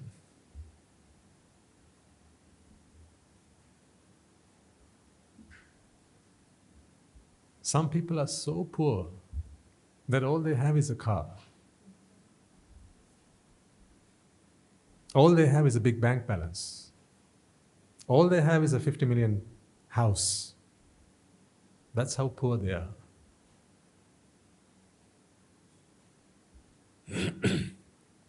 They don't have the common sense to understand what I'm trying to explain here. They don't have the wisdom to understand what I'm trying to get across. And so they don't have happiness. When the Buddha was asked, I was having a chat with one of our Swami Nuhansis yesterday, and a really interesting point came up in our discussion. I'll share that with you. I told him, Swami Nuhansa, see how poor people are, that they think when they have lots of money, they think they're rich. So he asked me, what do you mean by that, Swami Nuhansa? I said, let me explain. People think they're rich when they have lots of money.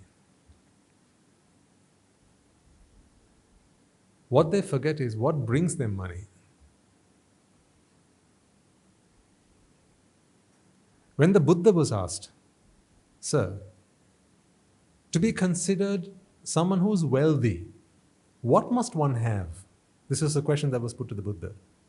To be considered wealthy, what must one have? And the Buddha named 7 things.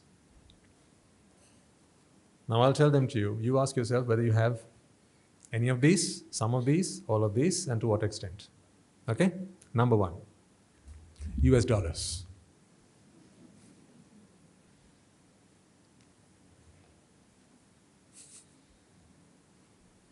Why are you laughing?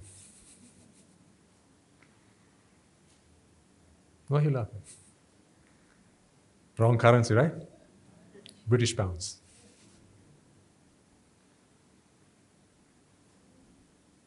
Okay, I'll tell you what the Buddha said. He said, Shraddha.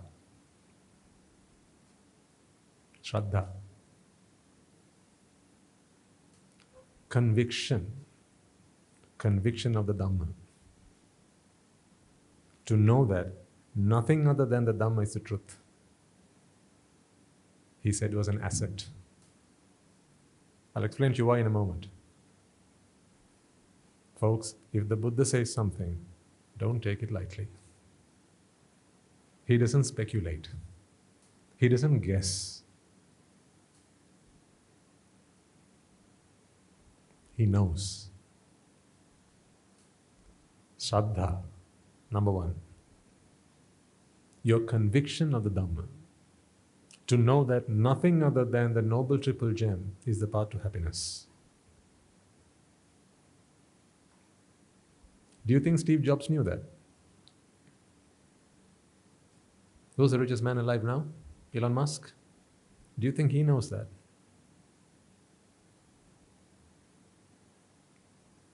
Do you think our good friend Mr. Zuckerberg knows that? But these are rich men. People who have a lot, but they have nothing. I don't speak out of spite, as you know. I'm not entitled to spite. I'm a monk. I'm only entitled to compassion and loving kindness. If you could one day bring them to me, and I will instill within them the 7 assets that the Buddha claimed makes a man wealthy. I can do that. We can all do that. If you can, bring them here one day. Shraddha. Sila, your virtue. Number 2, virtue, your sila. How virtuous you are.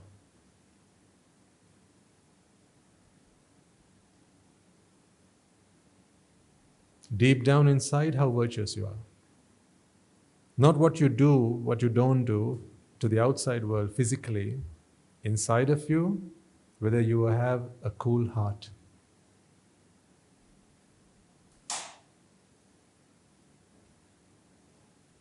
That is what Sila is. Hiri, number 3. These are Pali terms. Hiri. And number 4 is Ottappa. The two of them together is fear and shame of sins, unmeritorious deeds, unskillful deeds, unwholesome deeds. To have fear and to have shame of unwholesome deeds. Can you see the profoundness of those words? See, this is by the Buddhist definition what makes a wealthy man. What makes you rich? Because you know what? If you have all these things, you need not worry about happiness, because money does not bring happiness. It's these things that bring happiness. How do you know? Tell me, how do I know? I don't have a penny to my name.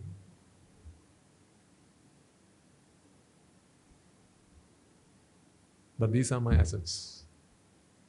So, Shraddha, Sila, Hiri, Ottappa. 4. Panya, wisdom. The mental faculty to be able to understand the truths about this world. The mental faculty, wisdom, the faculty of wisdom. Not everyone has that. Some people can make sense of the world, how the world works, how to send man to the moon, but they can't make sense of any of this. That is why the fact that you keep coming here, despite me not sharing with you how to make money, how to make good investments, how to earn the next dollar, right? I'm teaching you stuff that the Buddha taught, and you're still here. This seems to interest you. So you must have some level of wisdom, because this is not the kind of thing that a businessman might look for. This is the kind of thing that wise man looks for. Because here we learn how to be happy. Next, sutta. Sutta is to have heard. Heard what? Michael Jackson. To heard the Dhamma. To have heard the Dhamma. In other words, you can think of it in this way. To have the association of noble ones. You tell me that's not an asset. I dare you. If you can, you tell me that to have the association of a noble one is not an asset. If that was so, I'd be a very poor man today, because that is all I have. I'm surrounded by noble ones.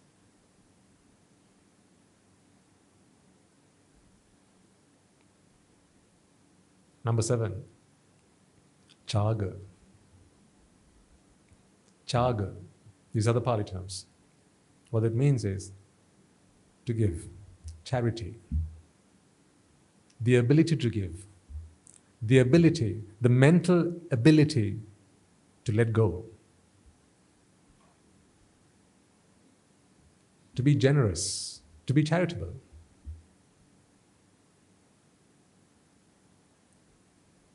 Shraddha, Sila, Hiri, Ottappa, Panya, Sutta, and Chaga.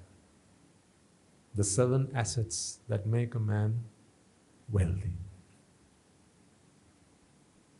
I don't have a penny to my name.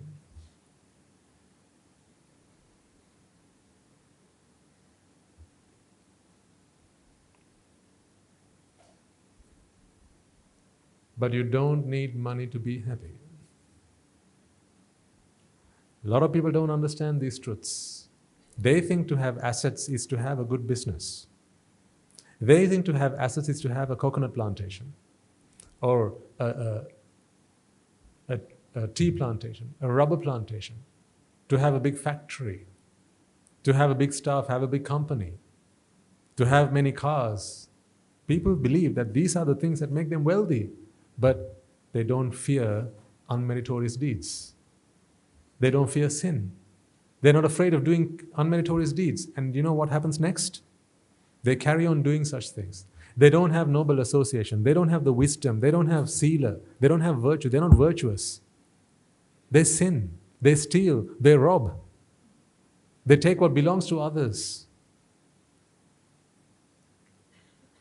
They damn others. They don't look after their staff. They exploit them. They don't like to share what they have earned from their enterprise with others. They try to keep all their profits for themselves. And they treat their people, the people who work their socks off for them, like the scum of the earth. There are people who do that and think that they're very wealthy. That's very short-lived. What they don't realize is the fact that they have these things today means they have had the things that I just mentioned a little while ago before. Today, they have given up on all that, all those good things, all those 7 things that the Buddha speaks of, makes a man wealthy, and today they hoard their money, their assets, their property, thinking that that is what makes them wealthy. Tell me that is not what's going on out there in the world. Where's people's generosity? Where's people's charity? Where's people's virtuousness? Where's people's fear and shame to do bad things, unskillful things, unmeritorious and unwholesome things? Aren't there people who claim to be rich, wealthy people who will kick their mothers and fathers out of their houses when they feel like, that's it, they're just too old? Why look after them? Why bother about looking after them? We have our business to look after.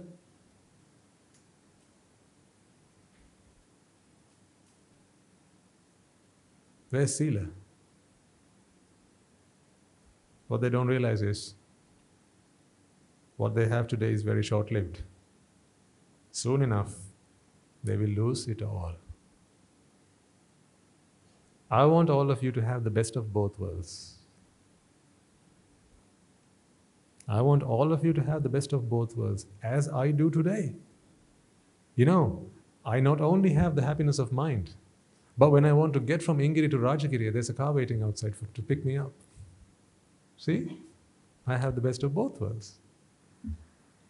When I'm hungry, all I have to do is take my alms bowl and go out and look up at the sky and go, God, I'm here begging. And He gives me my daily bread. He doesn't give me enough for tomorrow because it's daily bread. What you need now, He gives. Isn't that enough? Because you're only here for today, so why say for tomorrow? If all you are is the chitta that's in the present moment, why worry about tomorrow? Because about tomorrow you only have one thing, that is fear. You have stuff stuffed in your cupboards right now, right? In your kitchen, right? You have your biscuits or whatever you have in your kitchens right now. Aren't you afraid that the cockroaches might get to it? And the rats might get to it? And the rodents, whatever you have at home, might get to it? See? You haven't even eaten the biscuit yet. That is to be eaten tomorrow. You can't enjoy your biscuit today because it's in the cupboard, but you're afraid that the rats will get to it before you do. That's with you today. Don't you feel you've got the short end of the straw?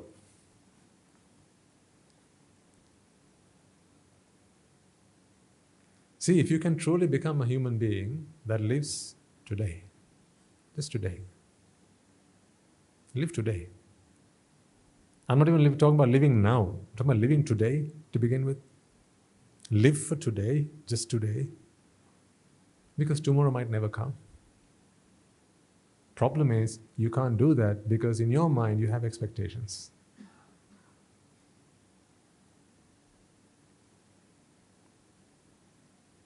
Because you have a wife, you have a husband, you have children, and along with them you have lots of expectations of them and for them. So if your wife falls ill, if your children fall ill, you have to have an insurance plan for them. You have to have some kind of protection for them. So you have to work so that their tomorrow can be safe.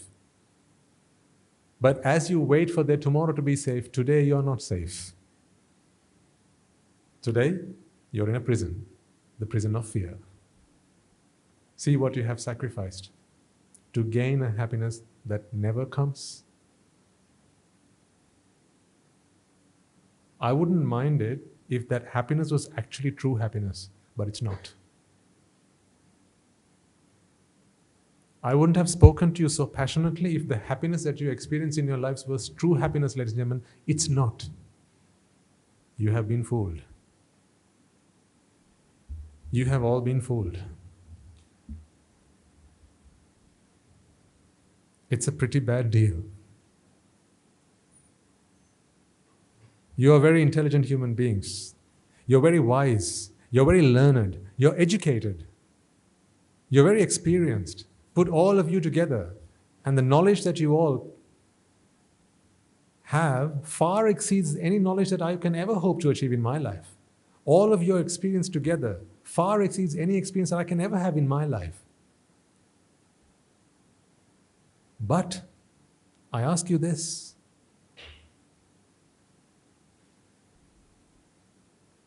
What has all that got you? What has all that gained you? Why are you today still in a trap that other people have put you in? Because they themselves were in a trap. They didn't know any better. It was a case of the blind leading the blind, and now you're at a dead end. You don't know where to go.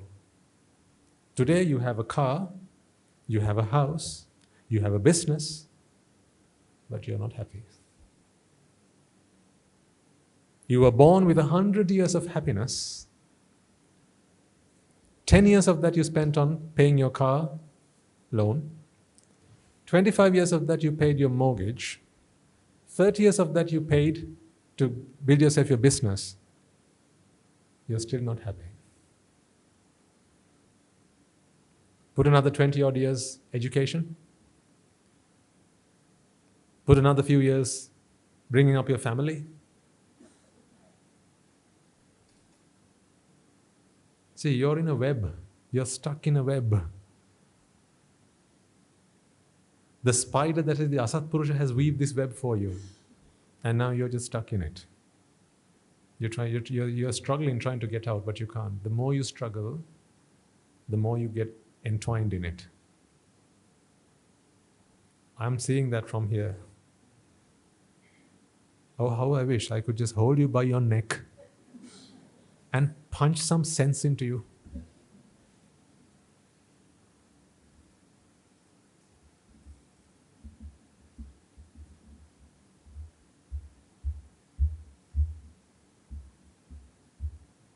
You're suffering. I know you are. There's no denying that you're suffering.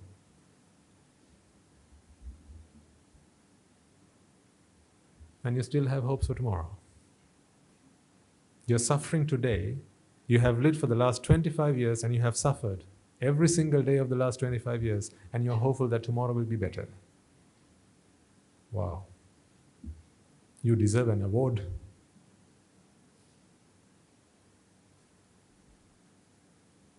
You're hopeful, aren't you, that your next marriage will work out for you?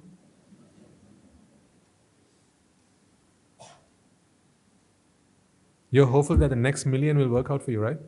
That will give you the happiness that your last 25 didn't bring you. The next million will make you happy. You're hopeful about that, aren't you? You're hopeful that the next job that you're going to go into, the next promotion you're going to get is going to make you happy, right? Because the last several didn't do it for you, but the next one will, right?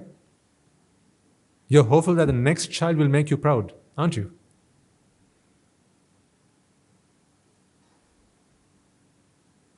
The last two brought you shame, disappointments, but the next child is going to make you happy, right? That's why I say you deserve an award. Because you seem to have an understanding that I don't. That's why I say I feel like holding you by the neck and punching some sense into you. You know, we can laugh about all this, but at the end of the day, your life is ticking away. This is the only thing that's yours. The only thing that's yours is this. Right? So when this is done, you're gone. Agreed? Because this is the only thing that's yours. When this is done, you're gone. Your car's gone. You're not gone, are you? Your house is gone. You're not gone. Your business collapses. You're not gone. But when this is gone, you're gone. Yeah? So this is the only thing that's yours. And you tell me that this is the most precious thing to you. But look at what you're doing. Just look at what you're doing. Spending away the most precious thing you have, and the only thing that you actually have and you own, to acquire things that you don't actually own. And none of them will stay with you. And besides, none of them will actually bring you any happiness as well.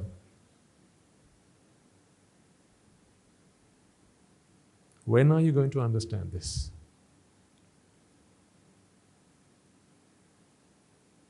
When are you going to understand this and actually do something about it?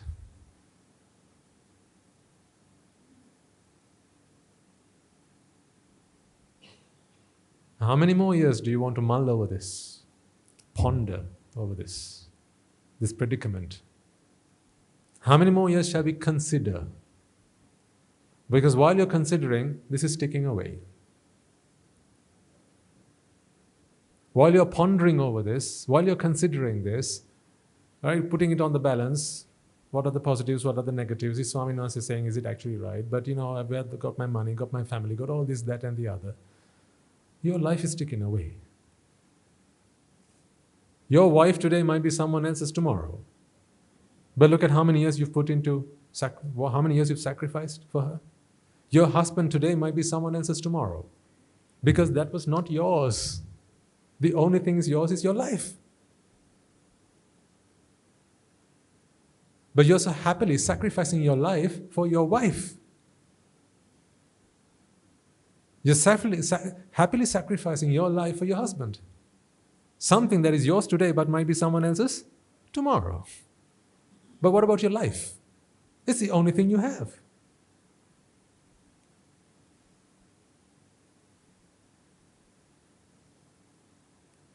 I know none of this is going to change you.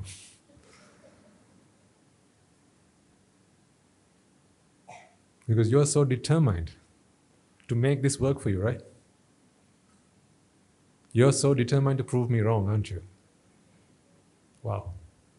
Hats off to you. 200 against 1. I'm here trying to convince you that all of this is a worthless investment. You were born happy. You're sacrificing 100 years of happiness that you were born with to acquire all of these things, which are merely material possessions, and they're not yours at all. It's only yours on a piece of paper. If that piece of paper was burnt in a fire, then it doesn't belong to you at all. You're spending something that has no returns and no refunds. They don't give you your time back in case later on you decide that was a worthless investment. You don't get your time back either. You don't get your health back. Right? You don't get that back.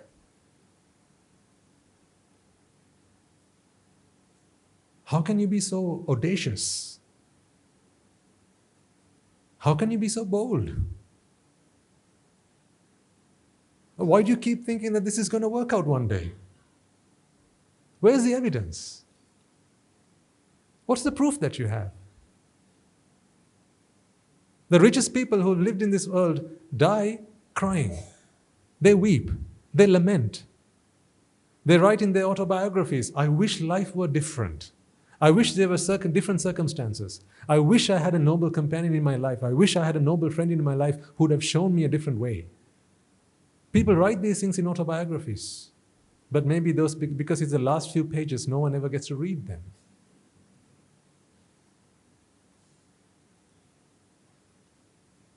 I wouldn't have minded if you had no alternative. But you have the Mahasangha. You have enough merits to associate the Mahasangha.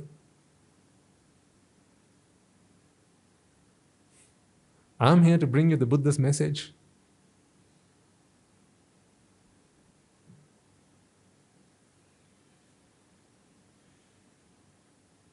Here's the alternative. What more do you want? Why do you still want to convince me that I'm right, I'm wrong and you're right?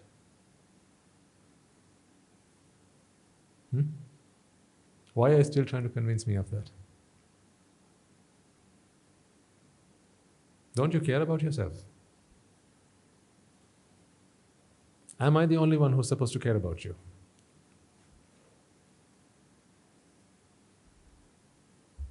Am I the only one who's supposed to care about you? Madam? Sir?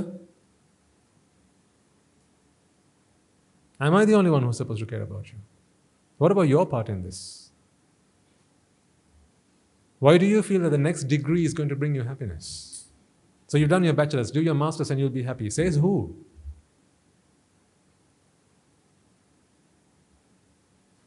Ask your lecturer, the one who's going to be teaching you your master's, whether he's happy at home.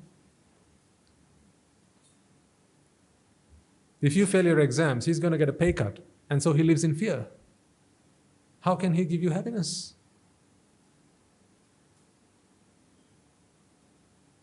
Name one person that you live with who's actually happy. I mean, you surround yourself with friends and family. Right? Name one person who's unconditionally happy. I can give you 500 names. You give me one. At home, I have 500 people I live with. Unconditionally happy. You give me one name. Your husband?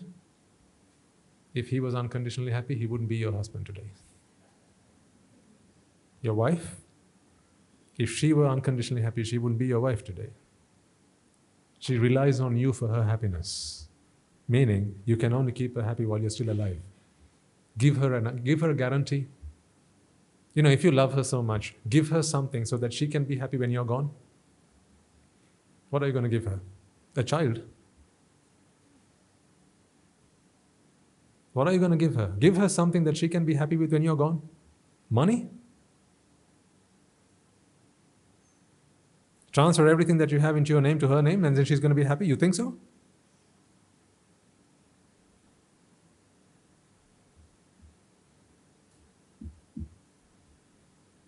You really think so? Transfer your business, transfer your car, transfer everything you have. See whether she's going to be happy. So if you really love them, give them something that they can be happy with even when you're not around. Guess what? I can give you something that you can be happy with even when I'm not around.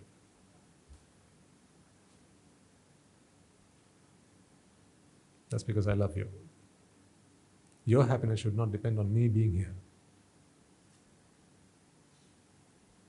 If I'm here giving you something that you can only be happy with when I'm here, I don't really love you. I don't really love you. The Buddha gave us all something so that we could be happy even when the Buddha passed away into Paranibbāna.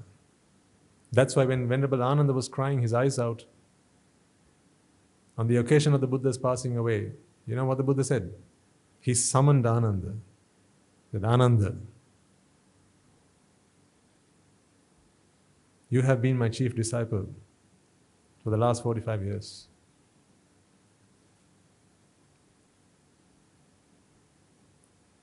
But look at you. You're still crying. Is this what I have taught you? This may be not in the books, but here's what I would have said if I were the Buddha. Don't insult me.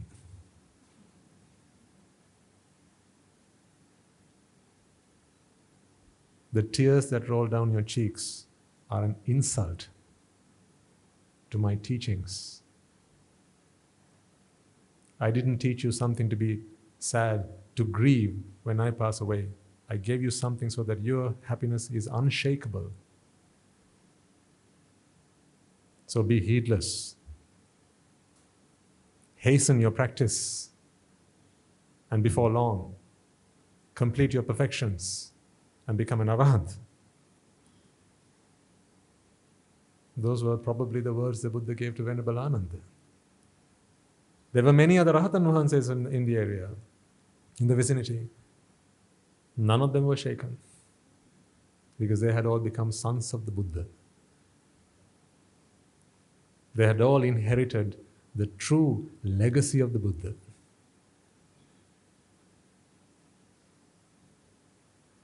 Because they had become victors. They had become wealthy. Here's what those Arahatan Vahanses had: Saddha, Sila, Hiri, Ottappa, Panya, Sutta, and Chaga.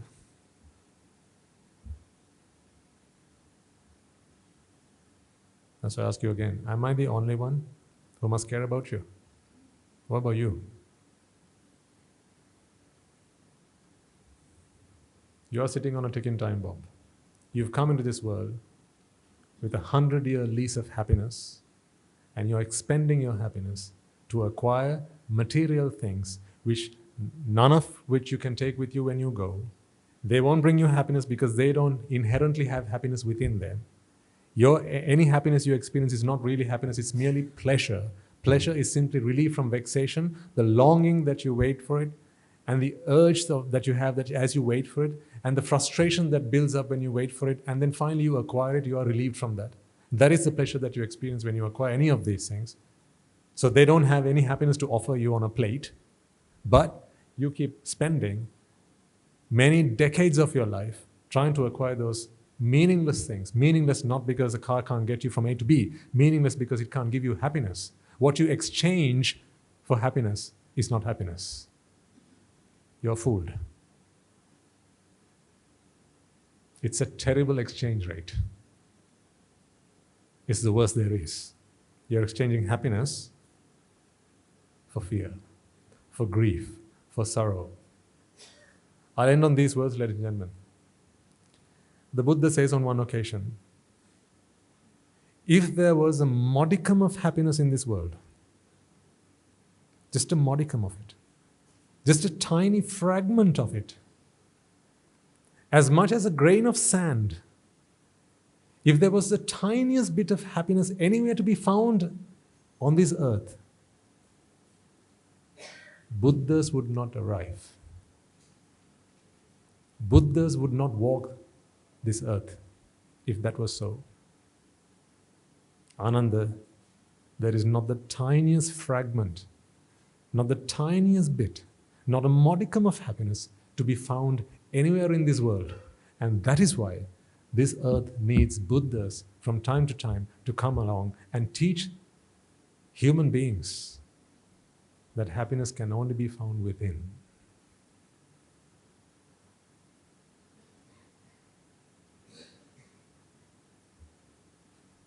Think about those words. Those are not my words. That's the truth. That's why I gave up. I gave up all these things. Not because I couldn't. Not because I couldn't. I had it all. Not because I couldn't. I just didn't want them anymore.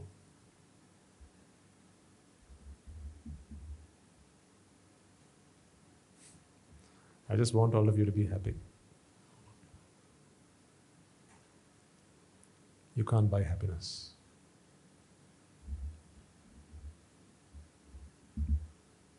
You can't buy it from the supermarket.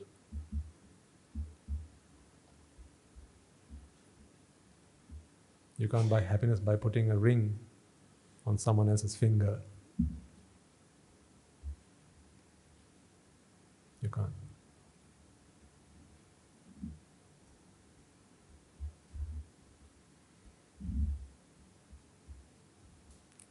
I have asked Guru Handru to try and convince you. I've asked him, can you please try and come and convince them, Guru Handru, one of these days.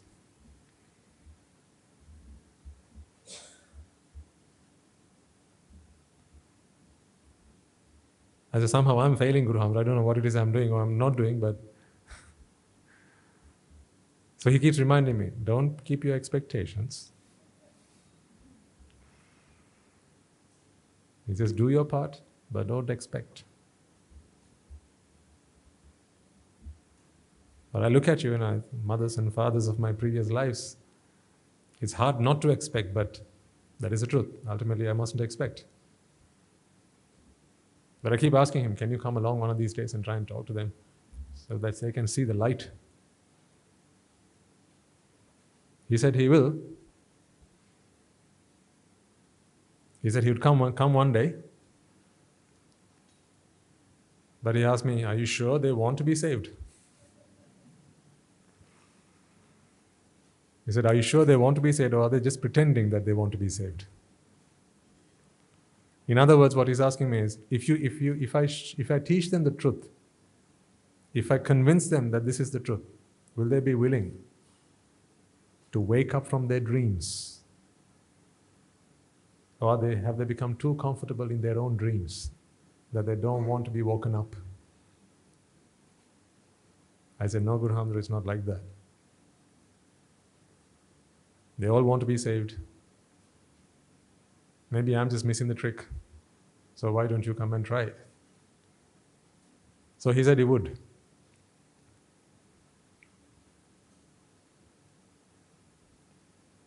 I convinced him enough to get a date from him.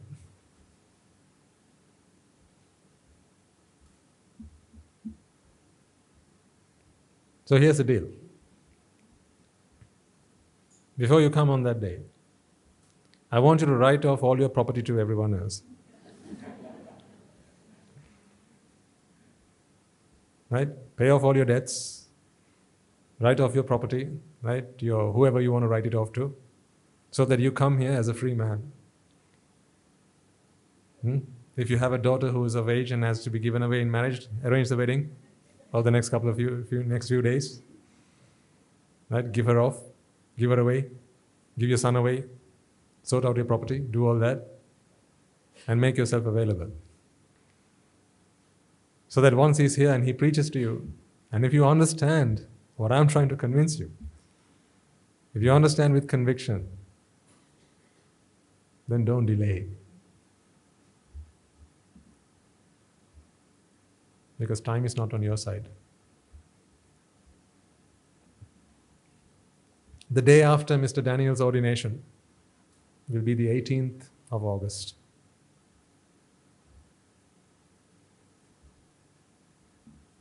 You work out the rest.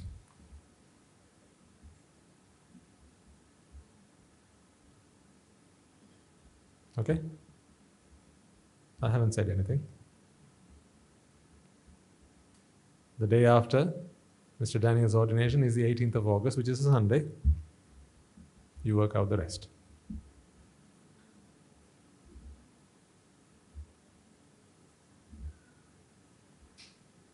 So next week you can come and show me that you have written off your property. Right? In the papers, solicitors must have signed it. Or at least an affidavit.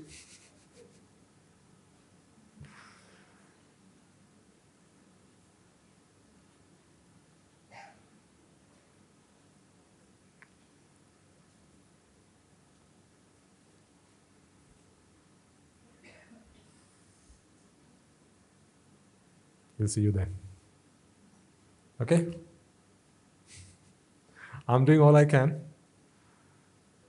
I'm giving you everything I've got and then some. I have no more to give. Once I've given you my teacher, that's all I can give you. I just want you to continue doing your merits. Remember, as I said, like right at the beginning, I know it's not your choice. If it were your choice, you would come with me today. It's not your choice. It's your merits and your wisdom. These two things must mature. Mature your merits by doing as many merits as you possibly can. Particularly to support those who want to fulfill the sasana. Because if that is what you want, that is what you must give. It is what I'm doing right now. I want to fulfill the sasana. That's why I'm giving the sasana to you. That's why I'm not here trying to help you, teach you how to make money, because that's what I used to do. I used to go around giving lectures to people as to how they can make money, how they can become successful. I used to read all those books. The Zig Ziglars, you name it, Tony Robbins and all those people. I've read all those books. how to become successful, how to be productive in your work. I used to go to the gym and I'd have in my ears plugged in all the cassettes, all the tapes, and I used to listen to them. Positive thinking was the blood that ran through my veins.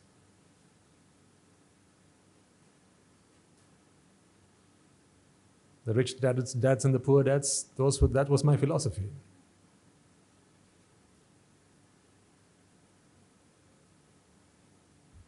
That's what I used to talk to people about.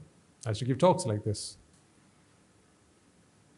But then I realized, that's all this. No, not this. Then I met the Buddha. Once I met the Buddha, I found home.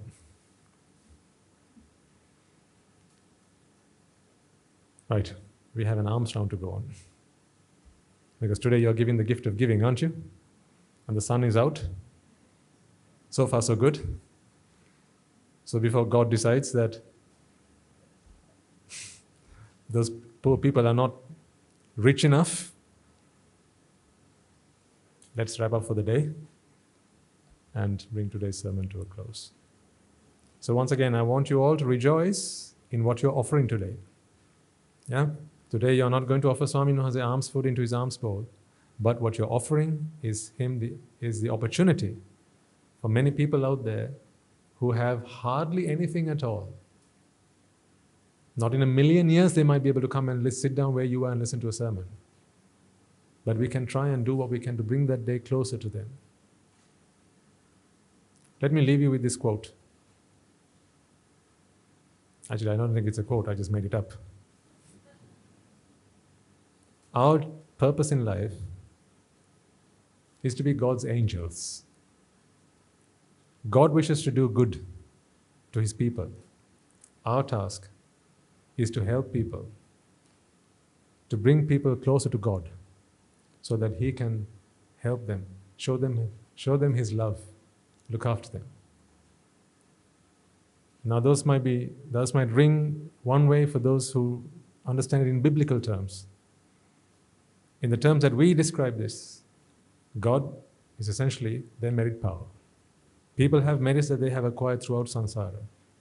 Your task and my task is to take people to their merits or create an environment for them so that their merits will be drawn upon them and those merits will be converted, transformed to real happiness for them. That's why I want you all to be angels. Make sense? Okay. Let's do a merit transfer and bring the sermon to a close. Let us all take a moment then to transfer all the merits that we have acquired today to all those who are deserving of it, particularly reminding ourselves that we have today come along, got together in this premises which have been offered to us out of generosity, so that all those who are interested in attaining the bliss of Nibbāna have an environment in which they can practice the path in peace and harmony. Let us take a moment to transfer this message to the bhikkhus and bhikkhunis, upasakas and upasikas who have since time immemorial protected and preserved the sublime teachings of the Buddha and passed it down through the generations of the noble lineage in the form of the Tripitaka, which is thankfully available to us today to study, understand and comprehend the Dhamma.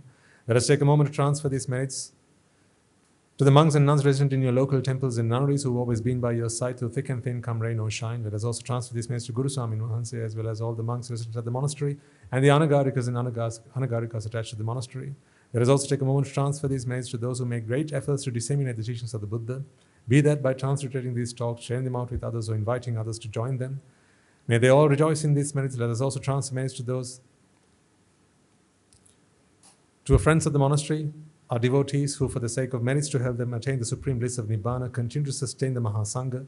This includes everyone from those of you who provide the Mahasangha with shelter, alms, robes, and medicines, as well as those who pass on their know-how and continue to extend their well-wishes. May they all rejoice in these merits, and by the power of these merits, may they be healed of any physical and mental ailments and overcoming obstacles to their spiritual progress. May they abstain from the unmeritorious deeds, fulfill the meritorious deeds, fulfill the noble eightfold path, and may they all attain the supreme bliss of Nibbana. Sadhu, sadhu, sadhu. Let us also take a moment to transfer these merits to our mothers and fathers, brothers and sisters, sons and daughters, grandparents, uncles, aunts, cousins, nephews and nieces, our friends, our acquaintances, our employers and our employees, our teachers, as well as those who've helped us, supported us, and assisted us in any way, shape, or form. May they all rejoice in these merits, and by the power of these merits, may they also be freed of any physical and mental ailments and overcome any obstacles to their spiritual progress. May they abstain from the unmeritorious deeds, fulfill the meritorious deeds, fulfill the noble eightfold path, and may they all attain the supreme bliss of Nibbana. Sadhu, sadhu, sadhu. Let us also take a moment to transfer these merits to the Devas and Brahmas, spirits and demons, primarily the Sakadeva, as well as all the numerous gods and deities who have committed themselves to fulfill and preserve the Sambuddha Sasana.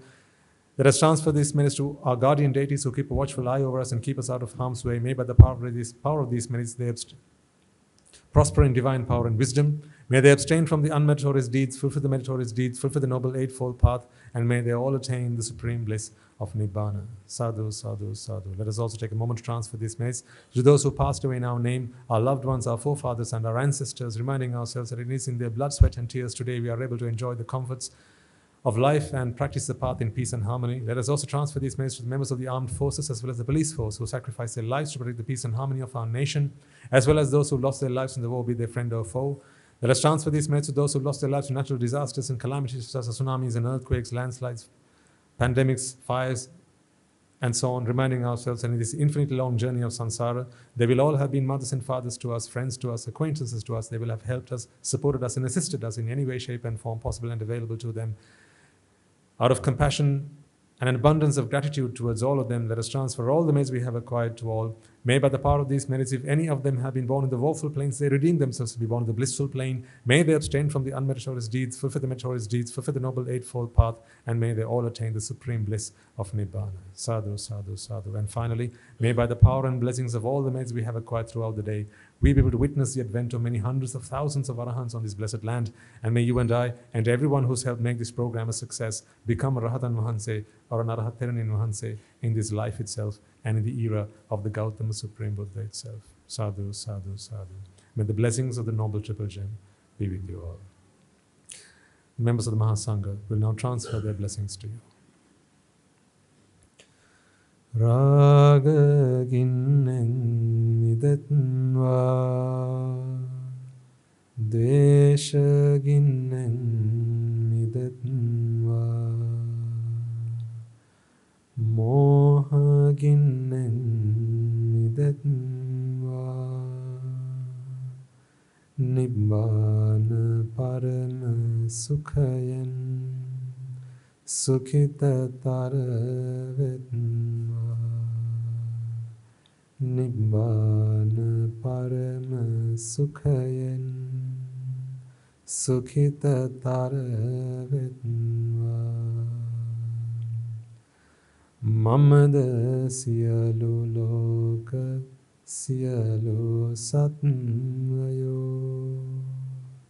Nibbāna parama sukhayan Sukhitara vedva Nibbāna parama sukhayan Sukhitara vedva Nibbāna parama sukhayan Sukhitara vedva